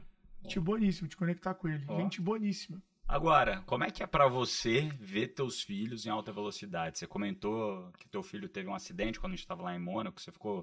eu vi na tua cara que você estava preocupado. Fiquei preocupado com a situação. Como é que é pra você, sabendo, já tendo ficado lá dentro e ainda estando lá dentro, mas agora ver teu filho nisso? Como é que é, cara? Eu hoje, no meu lado íntimo, com a minha espiritualidade, eu hoje peço para que todos os problemas que eles possam ter, que eles tenham o lado iluminado para que eles saibam decidir depois virar para a direita ou para a esquerda. O que significa isso? Eu peço sim proteção, mas eu sei que nesse caminho tem perigo. Eu sei que eles vão passar por situações de apuro. Entendeu? Eu corri as 500 milhas de Indianápolis 2012 uma vez que, cara, são aquelas tantas voltas que você passa apuro toda a volta. Então aí é uma decisão tua, você quer continuar ou não. Eu fiz 1 ano, foi maravilhoso, posso contar que eu fui Rookie of the Year lá naquela prova, foi muito legal. Mas é uma prova perigosa, entendeu? Aí quando eu tava com o Dudu, ele corria nos Estados Unidos, ele foi vice-campeão da USF 2000, e eu falei, cara, o que a gente vai fazer? Ele falou, pai, esse oval tá meio esquisito. E aí eu falei, aí foi onde a gente foi pra Europa e tal. Esse oval tá meio esquisito porque é perigoso. Ele não curtiu tanto. Entendi. Quando ele andou no oval. Hoje pode até ser diferente, mas naquela época não. Então, ver meus filhos ali, eu confesso que tem um lado apreensivo por eu ter emoção. Né? Todo mundo sabe que eu choro vendo qualquer situação, então eu realmente tenho essa coisa no coração. Mas faz parte, né? O cara fala assim, você está com 52, você correndo de Stock Car, para quem que você quer provar alguma coisa? Eu falo, para provar para quem? Eu vou porque eu gosto. Eu adoro, cara, estar ali competindo com a garotada e lutando pelos campeonatos, pelas vitórias. E uma coisa que você estava falando aqui pra gente antes, né, que o Alfredo perguntou o que você aprendeu com o Senna, o que você aprendeu com o Schumacher, o que você acha que você mais ensinou para os seus filhos quanto ao automobilismo? Você estava falando um lance de malandragem e malícia antes. Acho que essa, pelo menos para a gente, foi uma baita lição aqui, né?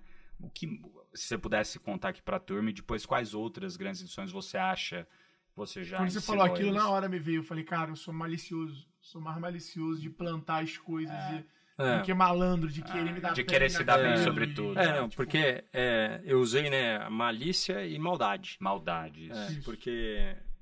Porque tem isso, né? Em qualquer movimento tem... Qualquer situação de trabalho, de esporte, de qualquer situação, você tem isso.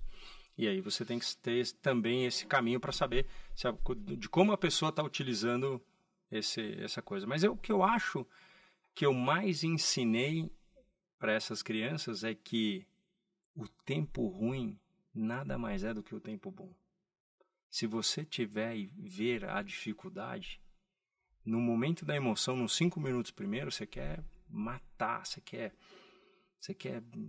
não tá ali, mas depois você vai ver que você volta mais forte.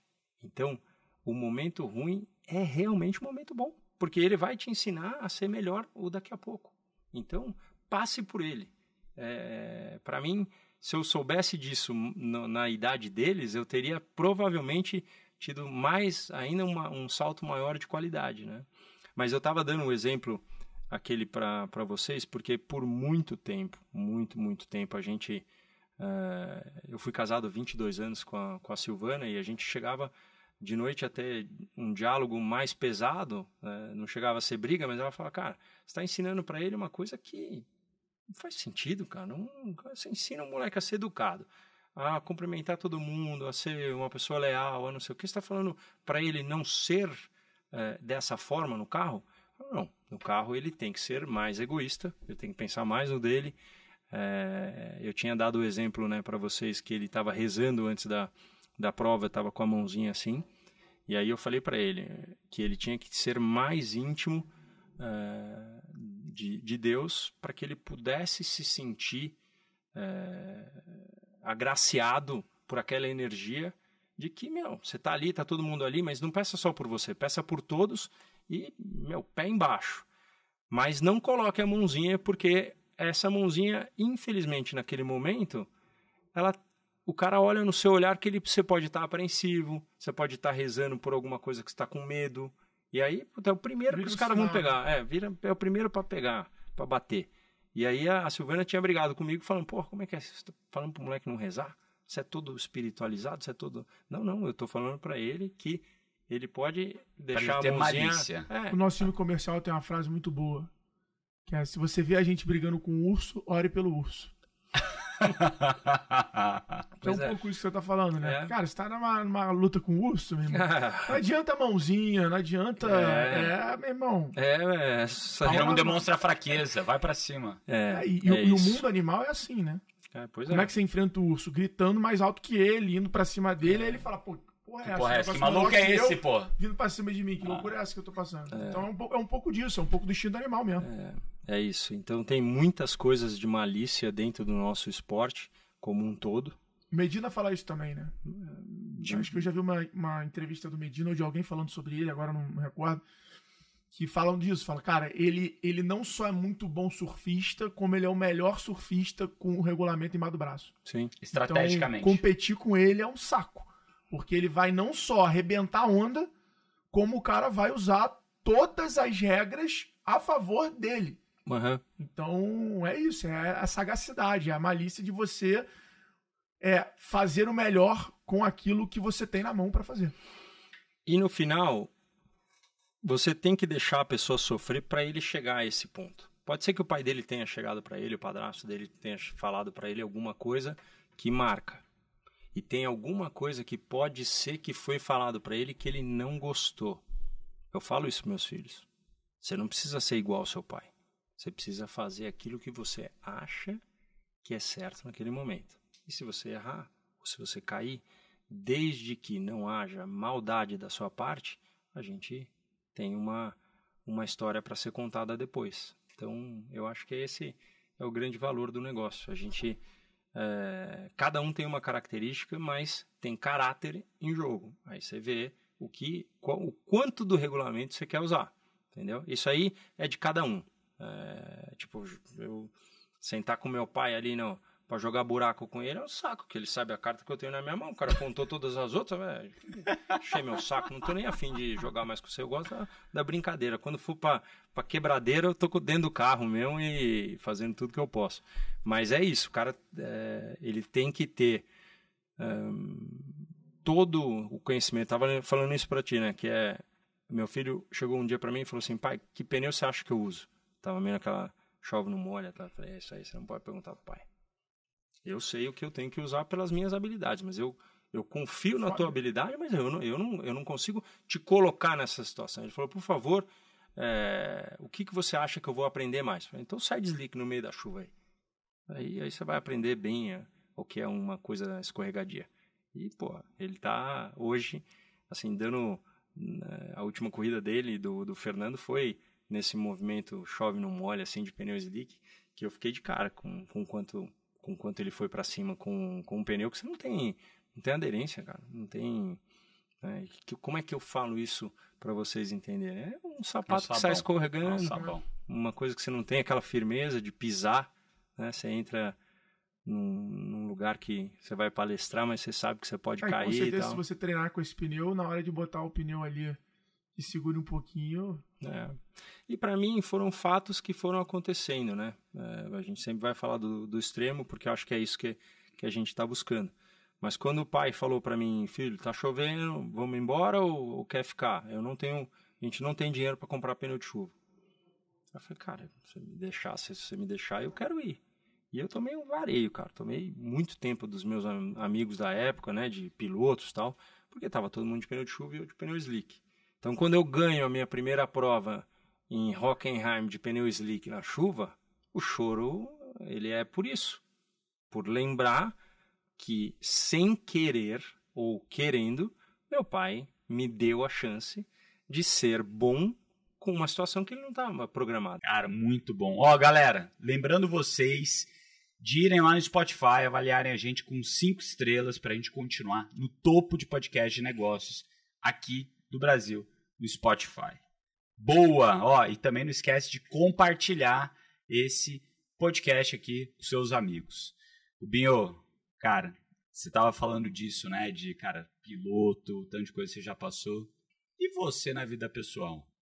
O que você pilota na rua? Porque, cara, esse é um negócio que eu fico me perguntando, né? Que eu vou lá, de boa, tranquilão, tá na pista de vez em quando acelera um pouquinho, né? Tá o tiozão? Eu sou tiozão, cara. Coloca ali no autopilot do Volvinho e vou de boa, né? Porque eu tenho sempre criança no carro, então vou com mais calma. Quando você tá sozinho, voltando da praia, ou quando você estava sozinho voltando na praia, como é que era? Por exemplo, Era de helicóptero. Nada. Lá em casa... Não, também já teve a sua época, né? Como um todo. Tem muita coisa que você precisa passar para poder aprender. Você fala assim, você vai ganhar dinheiro, só vou andar de helicóptero. Aí depois você vai ver que tem coisas que são legais, tem coisas que você pode fazer diferente, né? Pela economia, para poder dar continuidade a muitas outras coisas. Tem felicidade no dinheiro, mas tem coisa que não. Então, eu faço um trabalho voluntário uma vez por mês em Paraty. E é dentro de uma situação que eu amo fazer, só que você volta de noite, volta bem de noite de Paraty. E aí, se eu falar para você que tá bom, então eu volto a 120 de cabo a rabo, não é verdade, né? Hipócrita de novo da minha parte falar para você, não, fica tranquilo, eu sigo todas as regras e tal. Só que é uma coisa que você não pode em nenhum momento. O cara que luta muito judô, por exemplo. Se alguém vai mexer com ele em alguma situação, ele não pode, né, usar dos artifícios dele de toda... Ele não pode ir lá e quebrar o cara porque o cara fez alguma coisa. Ele pode se defender daquilo. É como eu me defendo. Então, alguma situação que aparece um animal na rua que você tem que desviar ou alguma coisa que aconteceu com chuva, com coisa, eu uso disso. Eu não posso colocar ninguém em perigo. Essa é a regra básica. Mas falar que eu ando toda hora na velocidade não é verdade. Não tem como né? Tudo bem, Aí você não não é vai nem a andar... questão não é nem a questão da corrida, é a questão da... Já é natural pra você. já é natural, né? pô. A tua relação com a felicidade é diferente. Mas é uma realidade, pô. A tua relação com a velocidade é diferente. Que pra um é rápido, pra você é normal. É uma... E imagina a curva, né? Porque assim, eu faço a curva brecando. A tua curva... Não, mas Cara, eu vou levar assim, vocês no Acelerados pra vocês verem como é que é. Vamos pegar um carrão e sair pra dar uma volta. Você já entrou num autódromo? Já. Com alguém assim? Já fiz com a McLaren. Guiando. Eu guiando e um cara guiando. Então você já sabe o que é. Você já entrou? Não. Então, É outra parada. Eu vou vomitar ou não? Não. Então, é uma situação que pode acontecer, porque depende de como você lida com essa paura, entendeu? Ah, meu Deus do céu. Mas eu não entrei, mas eu lembro que ele contou essa história, foi muito boa. Eu não entrei num carro também que, foda-se, tava num carro de test drive ali, então o cara não tava... Não, ele fala assim, não tava no limite. Conta essa história da Ferrari. Era da Ferrari, não era? Era. Cara, essa história foi muito boa, que ele contou lá em Mônaco pra gente. Cara. A gente fazia... Era uma época que tinha pouquíssima trabalho de... A Ferrari fazia muito bem o trabalho de marketing e não era aquela coisa hoje. Por exemplo, tem muito piloto que deixa de ser piloto porque ele não vem mais para casa. O cara acaba uma corrida, vai para o patrocinador, que passa para outro patrocinador, que vai... E o cara não chega em casa e daí já de novo outra corrida. Então tem muita... Na época a Ferrari fazia a gente 5 vezes por ano para Fiorano, para ficar o dia inteiro andando de carro e levando o cliente. E eles falavam, se vomitar é nota 10, ganha desconto. Porque se o cara vomitar, significa que ele ficou impressionado com a velocidade do carro, entendeu? Então o cara ia lá e comprava. Então... Animal, é muito bom. Dá até pra pagar comissão, né? Ganha bônus dobrado. Comissão. Sensacional. Agora aqui, tem 2 perguntas que eu queria fazer, que eu acho que ainda são dessa fase do Rubinho Piloto. Qual era o seu ritual antes de entrar numa corrida? Tinha um ritual assim que você repetia? Eu mudei meu ritual, sabia? Porque você é astrólogo e tal. Por causa do Ayrton.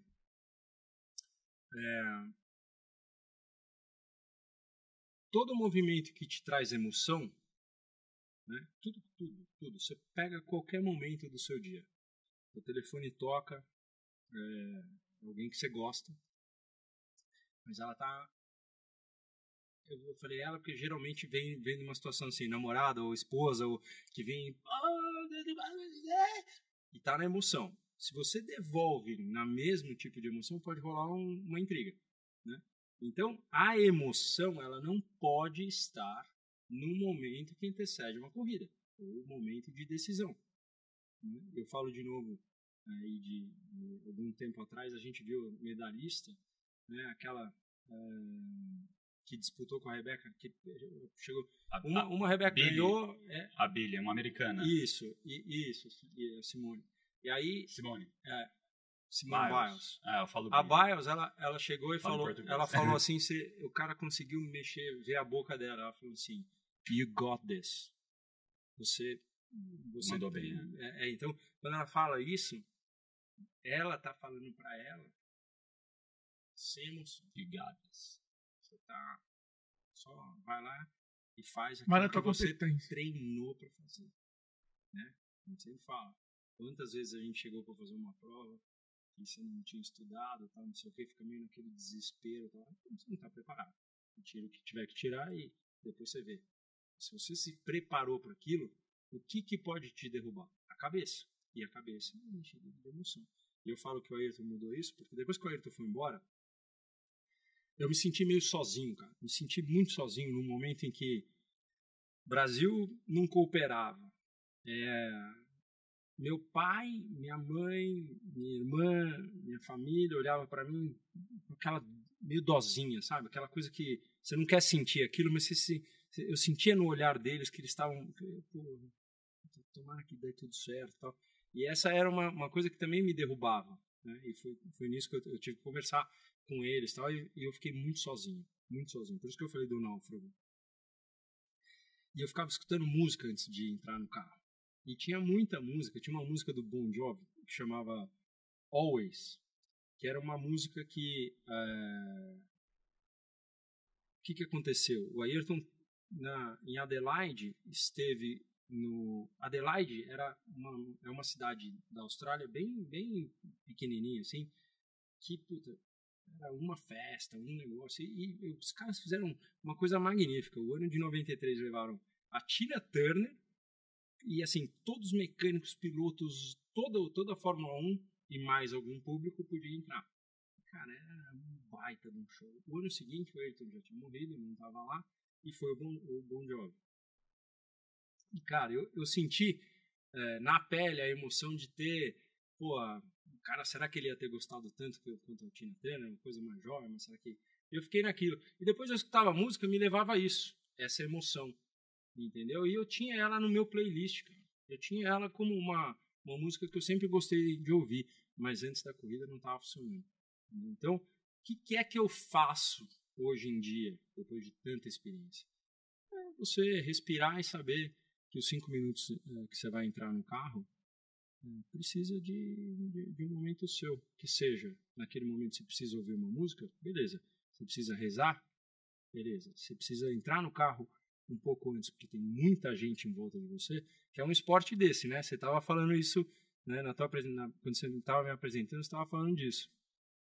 É um dos únicos esportes que em 2 minutos a pessoa está falando com você, tirando uma foto, contando uma história, você entra no carro e larga. Então você tem que estar bem concentrado. Mas a emoção não pode... Você tem que fazer rituais que tirem a emoção. Isso. Você tem... eu jogo golfe, por exemplo. E o golfe é meio ritual. É você repetir aquelas coisas que você faz. Então, vou bater uma bola ruim e tal, não sei o que. Ai, meu Deus do céu, será que eu vou bater outra bola ruim? Chega lá, eu taco, olha pra lá, vai, é tudo o mesmo ritual. E aí, pá, coloca uma bola boa. E porque o golfe, o golfe, o que tem a ver com o carro? Tem tudo a ver. Porque entre uma curva e outra, você tem chance de falar assim, puta, fiz uma volta top, meu, não vai me errar a última curva. Isso acontece muito, mas muito. Né? Aquele filme O Segredo só fala não use o não, porque a mente só vê o sim. Então, o golfe, você tem mais de 1 minuto para chegar até a próxima bola, depois que você bateu uma bola ruim. E pensar mais é pior ainda, entendeu? Porque a Fórmula 1 você tem, né, o esporte motorizado tem menos tempo. Então o golfe me ajudou muito, cara, a você ir só pregando o positivo. Cara, esse negócio de pensar... É um esporte que eu tô pensando em começar. Golfe, eu tô cara. Cara, eu vi a galera queima 1.500 calorias, 2.000 calorias jogando golfe, velho. Mas é pela 5 caloria. horas, né? Ó, o golfe pra mim é uma maravilha, porque assim, num dia que você tá ruim, cara, você prega, você pensa naquele negócio de ruim, mas enfia toda aquela energia ruim na bola e senta a paulada nela. Vou te contar, vou contar uma parada aqui. Cara, eu fui fazer golfe outro dia, só pra ver, né, se eu tinha alguma aptidão ali. E, porra, eu sou o cara que qualquer esporte que você bote pra fazer, eu preciso de 10 minutos pra competir mundialmente. Ele faz bem. No peso é que agora ele emagreceu. No peso que ele tava antes, ele era o melhor acima do dos 100 mundo. quilos era o melhor do mundo em qualquer esporte. Qualquer prática eu poderia me chamar. Que beleza. Ali era Só judô aqui não, que o cara do judô lá... Não, mas também era 10 minutos, eu tava ok pra competir. Ficava em quinto ali. Brigava por uma medalha. Cara, eu fui fazer golfe. Pô, não dá nem pra me expressar como eu gostaria aqui, porque eu vou me cancelar. Mas eu parecia um Mobral, porra. Eu não tenho coordenação motora pro bagulho, pô. Segura o taco, bate, eu errava a bola. Era uma coisa de maluco. Aí faz o pé, eu fazia o pé, eu errava. Você é canhoto? Sou destro. Mas e por que você estava fazendo pro outro lado aí? Não, era assim mesmo, mas não importava o lado. A capacidade motora... Você viu ele fazendo pra lá? A capacidade motora foi nenhuma. E não foi que eu fiquei... Pô, eu fiquei, 2 horas fazendo, pô. E eu não saí de lá conseguindo direito. Então eu fiquei um pouco frustrado. O primeiro esporte que me deixou frustrado. É memória muscular, cara. Isso é uma novidade. É memória muscular, sabia? Por exemplo... A mim, então eu tô com amnésia. Você sabe que eu comprei Eu tô com amnésia. Eu comprei um círculo, né, que chama Esplanar, que você fica com um taco ultra pesado, fazendo ele ali. Ele rolando ali. E aí depois você sai, fica mais fácil só pra você... Porque você tem que memorizar. Eu lembro que no polo tinha isso. Eu jogava polo aquático, era isso. A gente tinha um treino com a esquerda para exatamente, se precisasse pegar a bola com a esquerda, você tinha um mínimo de coordenação, porque, pô, era muito diferente. Então, E depois, com o tempo, eu lembro que eu tinha que fazer academia com a esquerda. Porque senão, desbalanceava muito. Porque você só ficava treinando com a direita, jogando com a direita, aí teu ombro direito começava a ficar desproporcional. Então você tinha que malhar pra equilibrar. Cara, mudando de assunto, eu queria ir pro tema dinheiro. Você é um dos caras que tem uma admiração pela sua capacidade de gestão muito grande financeira da tua carreira ali. Você foi um cara muito consistente nisso. Eu queria que você falasse um pouco disso. Qual foi a virada de chave quando você começou a ganhar dinheiro? Porque a Fórmula 1 é isso, né? A Fórmula 1 é tipo médico. Você vai gastando muito, é muito caro, mas, cara, quando você passa de um determinado nível, você ganha muito dinheiro e num espaço curto de tempo. E aí, naturalmente, existe um desejo acumulado ali de coisas que você vai realizando. E eu queria que você falasse um pouquinho disso ali. Tipo, como é que foi essa virada do Rubinho? Sempre investindo e começando, pro Rubinho Barrichello, que começou a ter visibilidade, patrocínio, ganhar dinheiro e conquistou praticamente tudo que um ser humano bem-sucedido pode comprar, avião, as coisas. Como é que foi essa mudança? Mas eu gosto de contar isso porque mostra, tá? Eu acho que é importante para o ser humano ver que a gente realmente aprende nas dificuldades e nos erros. Eu vou te falar por que eu acho que foi um erro da minha parte. Primeiro, o pai tinha um material de construção em São Paulo, em Interlagos, e eu tinha uma condição bem assim, apertada para fazer com que a coisa acontecesse. Mas meu pai era um gênio de pegar, comprar um carro por 1 e vender por 1,05 e ir fazendo um negócio e ir conhecendo gente. Meu pai tem muitos amigos e o amigo ajuda, faz isso, olha, tal. Ele nunca fez muito empréstimo, só ele fazia as coisas acontecerem. Então. Tanto é que meu patrocínio da Arisco foi exatamente isso. Quando ele foi até o Júnior para colocar a posição de como seria, ele falou assim, primeiro é você entender um contrato de risco, pode ser que você não tenha de volta. Mas se o menino chegar na Fórmula 1, você tem 25% de tudo que no final das contas sobrar, né, você vira sócio. Então tem lá passagem, médico, papapá, mas sobrou isso, 25%. E aí, o Júnior é um dos anjos da minha vida que realmente fez isso por mim, por uma situação que me colocou. E eu sempre fui uma pessoa muito contida, nunca gastei muita coisa e tal. Só que quando eu ganhei meu primeiro salário, eu falava pro pai, cara, ganhei meu primeiro salário, demorou, né? Porque eu, 93, 94, 95, 96, eu corri pela Jornal e eu tinha dinheiro do que sobrava para viver, não tinha salário. Então, e essa história é verdadeira que eu vou contar, porque as pessoas não imaginam, né? O cara corre 4 anos na Fórmula 1 e não tem salário, como assim? Porque você tinha lá 200 mil para poder pagar as passagens, comer e fazer os negócios. Pô, puta grana, hein? Mas você tá morando numa Inglaterra que é em pound, você tá vivendo numa situação que você tem que viajar o tempo todo para treino e tal, não sei o quê. Beleza, acabou a Jordan. Eu me vi numa situação que eu falei, cara, as equipes não estão falando comigo. 96 não foi um grande ano. Então. Aí eu voltei pro Brasil, fiz uma corrida de kart. Ganhei uma parte dela. Meu pai falou, nunca mais correr de kart e tal. E eu tava me sentindo meio pra baixo. Sabe quando você acha que o teu talento tá lá, mas você tá meio...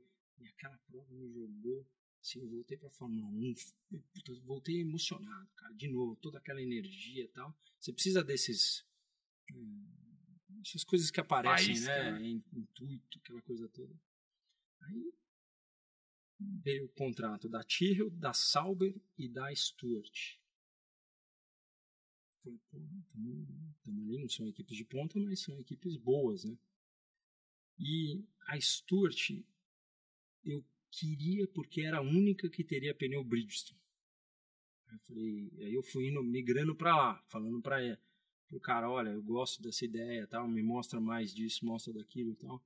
Mas e quando que a gente vai falar de dinheiro? Aí ele falou, a gente não tem tanto dinheiro, mas é isso aqui, ó. Teu salário pode ser isso aqui, veja se você aceita. Na hora que eu olhei o número, para um cara que tava tinha verba de... amigo, mas me deu uma tremedeira de tipo assim, falei, caraca, não é possível que o cara tá oferecendo esse negócio aqui. Tanto é... Que era muito mais do que você imaginava. Era muito mais, mas muito mais. E aí eu falei assim, porra, não é possível, cara. Como é que eu vou... Porque agora não é só aceitar, eu acho que você tem que dar uma contraproposta.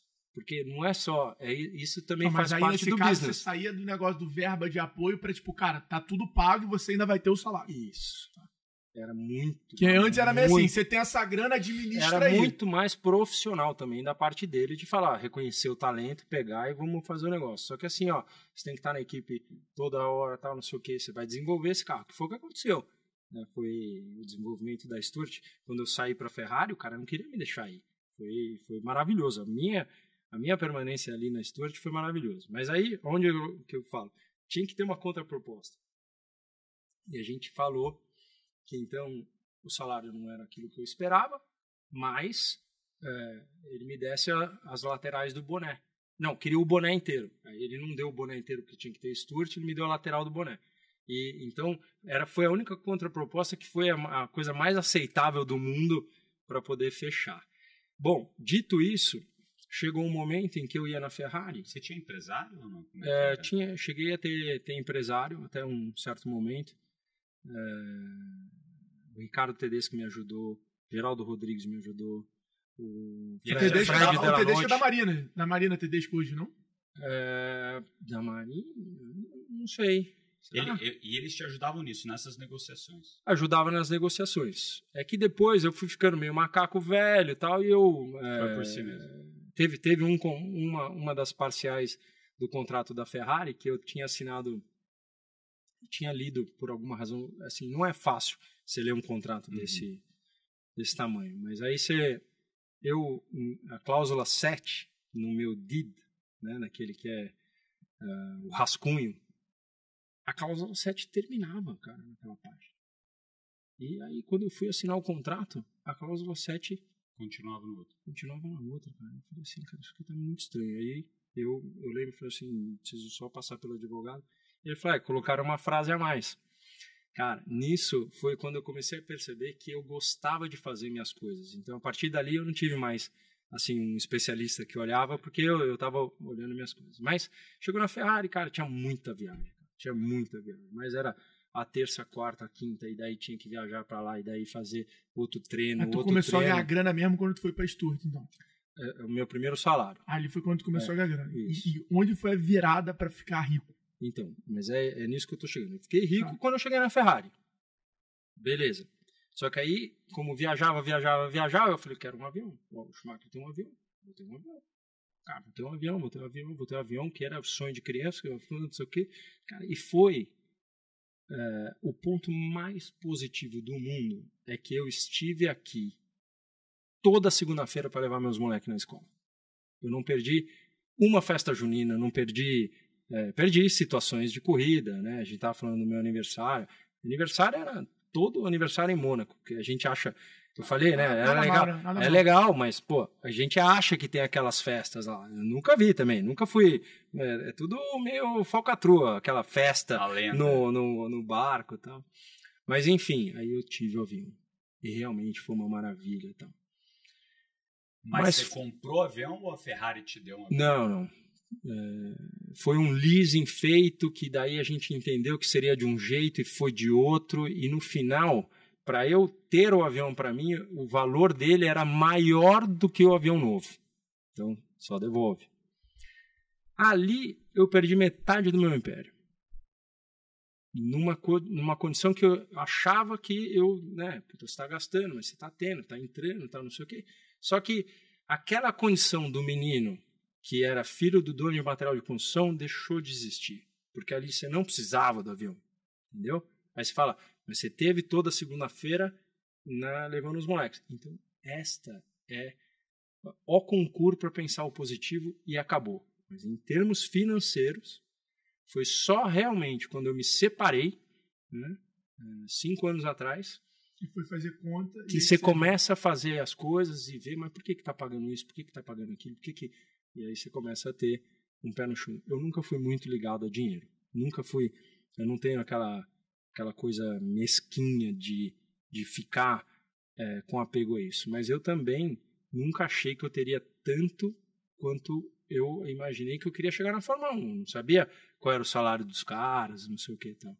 Eu fui trabalhar com isso muito mais velho. Muito, muito mais velho. Então, é uma condição que eu conto para que as pessoas tenham um pouco mais ciência. Você fala assim, mas Rubinho, como é que é hoje? Cara, hoje é super tranquilo, mas metade ficou lá, entendeu? Então, é uma situação que hoje a gente está sempre atrás dos patrocínios para correr, está sempre atrás disso tudo, vive bem, faz tudo que tem para fazer. Mas é uma metadezinha. Metade de muito é muito. Estaria ajudando. Cara, agora dando essa pivotada pro Rubinho, produtor de conteúdo, né? Captador de patrocínio, produtor de conteúdo, Rubinho empresário. Quais foram as grandes lições que você carrega da sua carreira de piloto, né? De fato ali um pouco até engenheiro, que você teve que ser, para essa carreira de empresário, essa carreira de produtor de conteúdo com acelerados, de comentarista.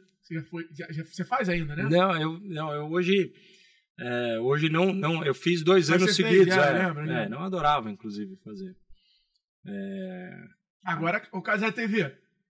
Toque em mim, produção. O Casé TV. Porra, temos o Scooby 2 aqui, pô. Porra. Não, o Scooby na Olimpíada, ele veio aqui, né? Meu amigo de adolescência. Cara, o moleque é muito bom. Não, muito bom. Ele faz a TV sentar no teu sofá. Não, cara, ele é muito bom. Eu te mandei um negócio. Pô, ele é muito bom. Eu não posso fazer. Mentira. Não, eu posso fazer. Não posso me proibir o homem da... Mentira, vem cá.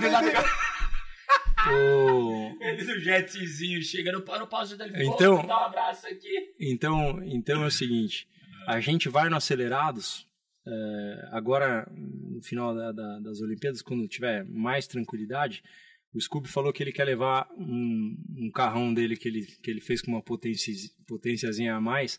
Então a gente vai nesse dia. Fechou. No Acelerados pra... Vou mandar pra ele. Não, ele me ligou falando, pô, quero botar o carro e tal, mas ele vai ficar pronto só depois que eu voltar de viagem então, e tal. Acabou, já estamos com data marcada já. E é isso, cara. Eu tenho... desde muito cedo, eu tive que fazer coisa para Arisco. Então, essa coisa de gerar conteúdo, de... pensar nas entregas. O mais importante é você ter essa química com quem você está fazendo, né? Se eu chego aqui e a gente não tem a química, você vê que a entrevista acaba implodindo, não tem muito jeito, né? Mas desde que o cara tenha respeito por saber que você não é um artista e que você tem que fazer uma entrega pelo aprendizado, o ruim vira bom de novo. Então eu adoro no Acelerados. Eu não gosto de saber de nenhum carro. Eu chego lá, leio o texto, mando ver. Adoro fazer esse tipo de coisa, adoro fazer palestra. Amo. Minha palestra chama Melhor a Cada Volta, que é realmente o meu dia a dia. Melhor a cada volta, eu lá no meu circuito, andando cada hora mais rápido e tal. Já fez livro isso, não? Não, só que a segunda parte do melhor a cada volta significa você ser melhor todo dia. Melhor você ter gratidão pelo teu renascimento de... título de estudo, pô. É muito bom. Nunca pensou em fazer livro, não? Não, eu vou escrevendo com o tempo, mas eu ainda não achei quem é a pessoa que vai... Que ajuda? Tá resolvido, filho. Editor e ghostwriter. Aí, ó. Fica confiante. Aqui, ó. Já meti 3 best-sellers. Que maravilha. Tudo em áudio de WhatsApp. Vai mandando o áudio, a pessoa vai reescrevendo, assiste a aula, assiste a palestra, vai botando ali. A editora é maravilhosa, a editora Agente. Eu imaginei diferente, mas a gente pode fazer assim. Eu imaginei, juro por Deus, eu imaginei um copinho de vinho e só contando história. Tem os dois, só que aí a mulher, ela te manda e aí você melhora o que ela te mandou. Então aquele desafio de você pegar a folha em branco e começar a escrever, estruturar, até porque o lance que a gente não tem, a gente é autor, a gente não é escritor. Então tem toda uma habilidade de você organizar o conteúdo para prender a atenção das pessoas e tornar o negócio... tornar a jornada da leitura. A jornada da leitura. Porque a minha história é que tem muita gente que me procurou porque acha que o que eu quero falar agora É a história de que não sabem do que aconteceu na Ferrari. A história de que não sabem... Eu não. Eu quero que isso seja um capítulo. É isso. É o que você aprendeu lá. E não sobre Cada lá. volta, Não, pô. a história... Porrada demais. Esquece. A história mesmo a ser contada é do impossível ter acontecido. Era impossível o filho do dono do material de construção conseguir chegar na Fórmula 1. Irmão, Cara, melhor a cada volta. é isso aí. Esquece tudo. E pra palestra, porra, uma coisa puxa a outra. Esquece. Tá fechado. Vou falar com a dona da editora. É uma segunda, acho que é top 3 editora do Brasil. Aeroporto, tudo. Cara, pode confiar.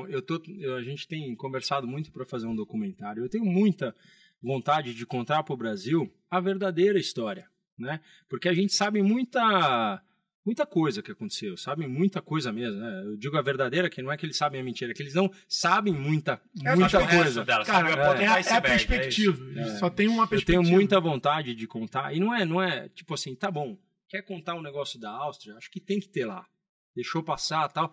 Eu acabei a corrida, foi a primeira coisa que eu fiz, cara. Não sei por que me deu isso aí, mas eu fui até o cara do rádio e falei pra ele, cara, eu preciso saber o que a gente falou nessas 8 voltas. Você me passa por escrito isso, por favor? Eu tenho esse papel timbrado da Ferrari, essa conversa. Ó, eu vou além agora. Já veio documentário na Amazon. Se você botar isso e fizer um leilão disso, tu levanta uma grana forte pro teu instituto. Mas colocar o quê? Botar como a colecionável. Meter um leilão. Quanto vale isso? Um amante de Fórmula 1? Pô, esquece. Mas a história em si? Não. Porra, o documento, o papel. Ah, o papel. Esquece, tem um valor gigante. Se tá timbrado ainda. Papel timbrado. Porra, do momento icônico maluco do esporte. Esquece. Qualquer cara apaixonado desse aí vai dar muito dinheiro por uma parada dessa. É mesmo? É mesmo? Eu nunca pensei nisso. Dia 4 Educação. Venha viver essa mentoria. QR Code na tela da produção. Mas é isso. Eu acho que eu tenho muita vontade de ir contando, né? Esse começo, puta. Primeiro dia que eu baixei de 1 minuto na pista de Interlagos lá, meus tios deixaram eu voltar na caçamba da picape. Sabe? Esse tipo de coisa que eu tento valorizar muito com meus filhos, entendeu? A gente tem os nossos melhores momentos. Alguém já tinha virado muito melhor que aquele meu 59, mas meu tio falou, o dia que você abaixar de 1 minuto, você volta na caçamba. Porra, qual é o valor disso? Isso é muito melhor que um troféu. Isso é muito melhor que qualquer situação que possa acontecer, né, de convivência. Eu quero contar essa história. Essa história, né, a história que muita gente já sabe do Fórmula Ford. Pô, meu pai não tinha dinheiro para comprar o Fórmula Ford para correr. Aí ele falou, pô, achei aqui, ó, na coluna aqui de venda, tem um Fórmula Ford porrado. 2 porradas, eu tô falando aqui. Falei, rapaz, se tem dinheiro é esse aí. Vamos correr com esse aí. Aí, pô, chegou lá, montaram o carro e tal, fui pra pista, o carro andava assim, ó. Aquele carro que andava tipo uns caminhãozão vindo de lado assim. E aí a Ford chegou pra nós no final do ano e falou, cara, vocês podem alugar o carro pra gente? A gente paga o aluguel pra colocar à disposição na última prova do campeonato. E aí você escolhe uma pintura, a gente te dá uma pintura pro ano que vem. Porra, pra gente, porra, pegamos. E esse carro caiu do caminhão na volta da exposição. Deu PT total, o carro perdeu. Só que aí na última linha lá, falou assim, caso acontecer alguma coisa, a gente vai te dar um 0. Eu corri a minha primeira prova de Fórmula Ford da história da minha vida, eu ganhei com carro 0. Então, você imagina se eu ia ter condições de chegar na Fórmula 1 com aquele carro, né, Tirado. A vida tem dessas, né? O universo tem dessas. Cara, animal. Agora, continuação desse episódio lá no Acelerados, eu e Nardon. Vai ser muito bom. Você vai ver, vamos bater o recorde de alguma coisa lá com o Scooby. Cara, bate bola rápida aqui pra gente fechar. Complete a frase, o Brasil precisa de... Harmonia. O que você deixou de ser quando cresceu? No tempo, o que você acha que você Acho que era mais corajoso? O que você foi deixando de ser com o tempo? Ingênuo. Eu deixei de ser muito... eu tinha muita ingenuidade. Eu achava que todo mundo tinha malícia e não maldade. Se você tivesse superpoder, qual o problema do mundo você gostaria de resolver? A harmonia. Eu gostaria de colocar mais... de mostrar o lado bom das coisas para as pessoas. A gente sempre tem o péssimo hábito de olhar o que é ruim, assim, sabe? E tudo tem um lado bom. Eu adoraria, eu falo muito isso em harmonia porque você, quebrando um pouco até o bate-bola, mas quando você está dentro do carro e você está buscando a melhor volta, veja nas mãos do Senna, você que é um fanático, pega você e nós todos, né? Olhe aquele volante, a harmonia que é aqui, uma sinfonia, aquele som daquela mão na condução. Você não vê nada, tá tudo harmonioso. Então, é isso. Qual foi o conselho mais valioso que você já recebeu na sua carreira? Vá e volte igual. 16 anos de idade.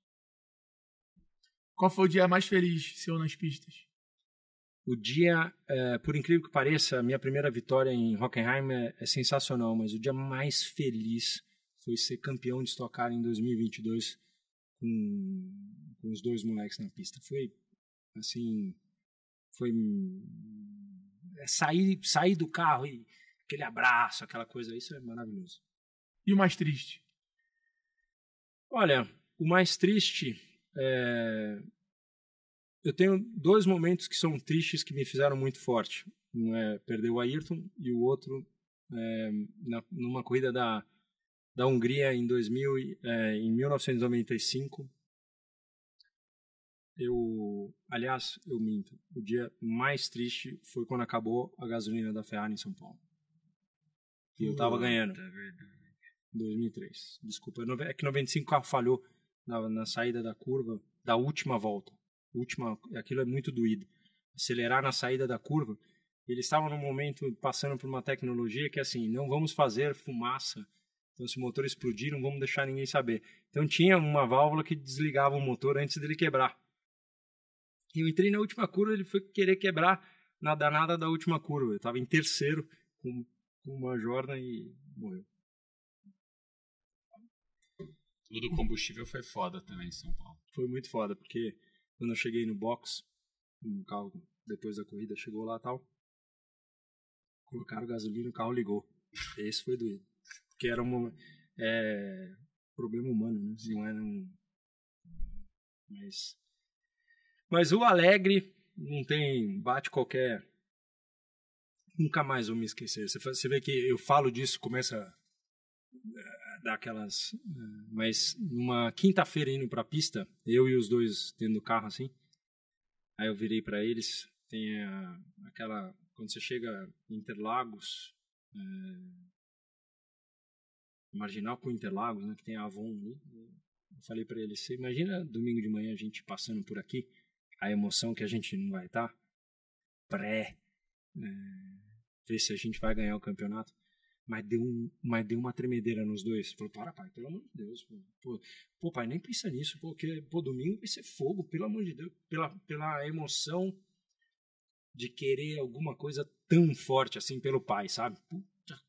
Que eles sabem de todas as histórias e conta e faz. Então, pô, aos 50 anos de idade, poder ganhar um campeonato de Stock Car foi algo que mostra o amor que eu tenho a isso e a dedicação também, né? Então, foi sensacional. Foda. É isso, Bruno Nardão, mais alguma coisa? Não, cara, tô muito feliz. Obrigado de novo de ter vindo aqui, aceito esse convite. Obrigado. E agora vamos lá no Acelerados, agora né? Pisar lá. fundo. Continuação desse episódio lá no Acelerados, hein? Rubinho, mensagem final pra turma, quem tá ouvindo a gente, uma série de empresários, empreendedores, donos de negócio, que tem que melhorar o tempo todos os dias, em cada volta. Teu livro cai como uma luva pra todos eles ali. A vida deles é exatamente essa, é todo dia uma volta nova. Que mensagem você pode deixar pra eles de piloto para piloto? Todos nós temos uma coisa muito semelhante nas nossas vidas, independente do que a gente faça. Se a gente tem sucesso hoje ou não, a gente tem que ter gratidão. tendo gratidão, você vai ter essa harmonia. Porque é tendo gratidão pelo pequeno que você pode colher o maior. Né? Então, eu acho que foi sempre isso. Ganhei o kart, eu era eternamente grato. Eu não tinha dinheiro para correr na chuva, mas o pai deixou eu correr com meu pneu slick. Então, ele teve aquela coisa de deixar a coisa acontecer, do destino levar, do universo levar, porque assim, as dificuldades são aquelas que você, né? Pô, quando caiu o carro do caminhão, meu irmão, chegou para mim a notícia que caiu, pô, já não tinha dinheiro, já não tinha como comprar, como com um carro totalmente quebrado. Aí você olha pro céu e fala assim, pô, tá de sacanagem, né? Se você quiser. Ao mesmo tempo que você pode falar, pô, pode ser alguma coisa que seja pro melhor, que não era para ser, o que é para ser. Então, ter a gratidão te traz harmonia, paz. E paz é tudo, porque quando chegou a notícia, então, que eles dariam um Fórmula 4 de novo, é só alegria. Muito bom. Bom demais. Galera, é isso aí. Mais um Extremos aqui no G4 Podcast. Espero que vocês tenham curtido. Deixe aí nos comentários, compartilha nas redes sociais, compartilha nos grupos de WhatsApp, segue o nosso canal no YouTube, no Spotify, tá? Dá o like, deixa o comentário, ajuda a gente a se manter aí entre os podcasts mais ouvidos do Brasil. E segue a gente também no Instagram, tem lá G4 Podcast, tem lá Extremos, Alfredo Soares. @Bruno.Nardon. @Rubarrichello. Então é isso aí. A gente se vê no Acelerados, vamos deixar o link do programa dele aqui para vocês assistirem, que em breve estaremos lá acelerando fundo. Tamo junto, bora vender e até o próximo episódio.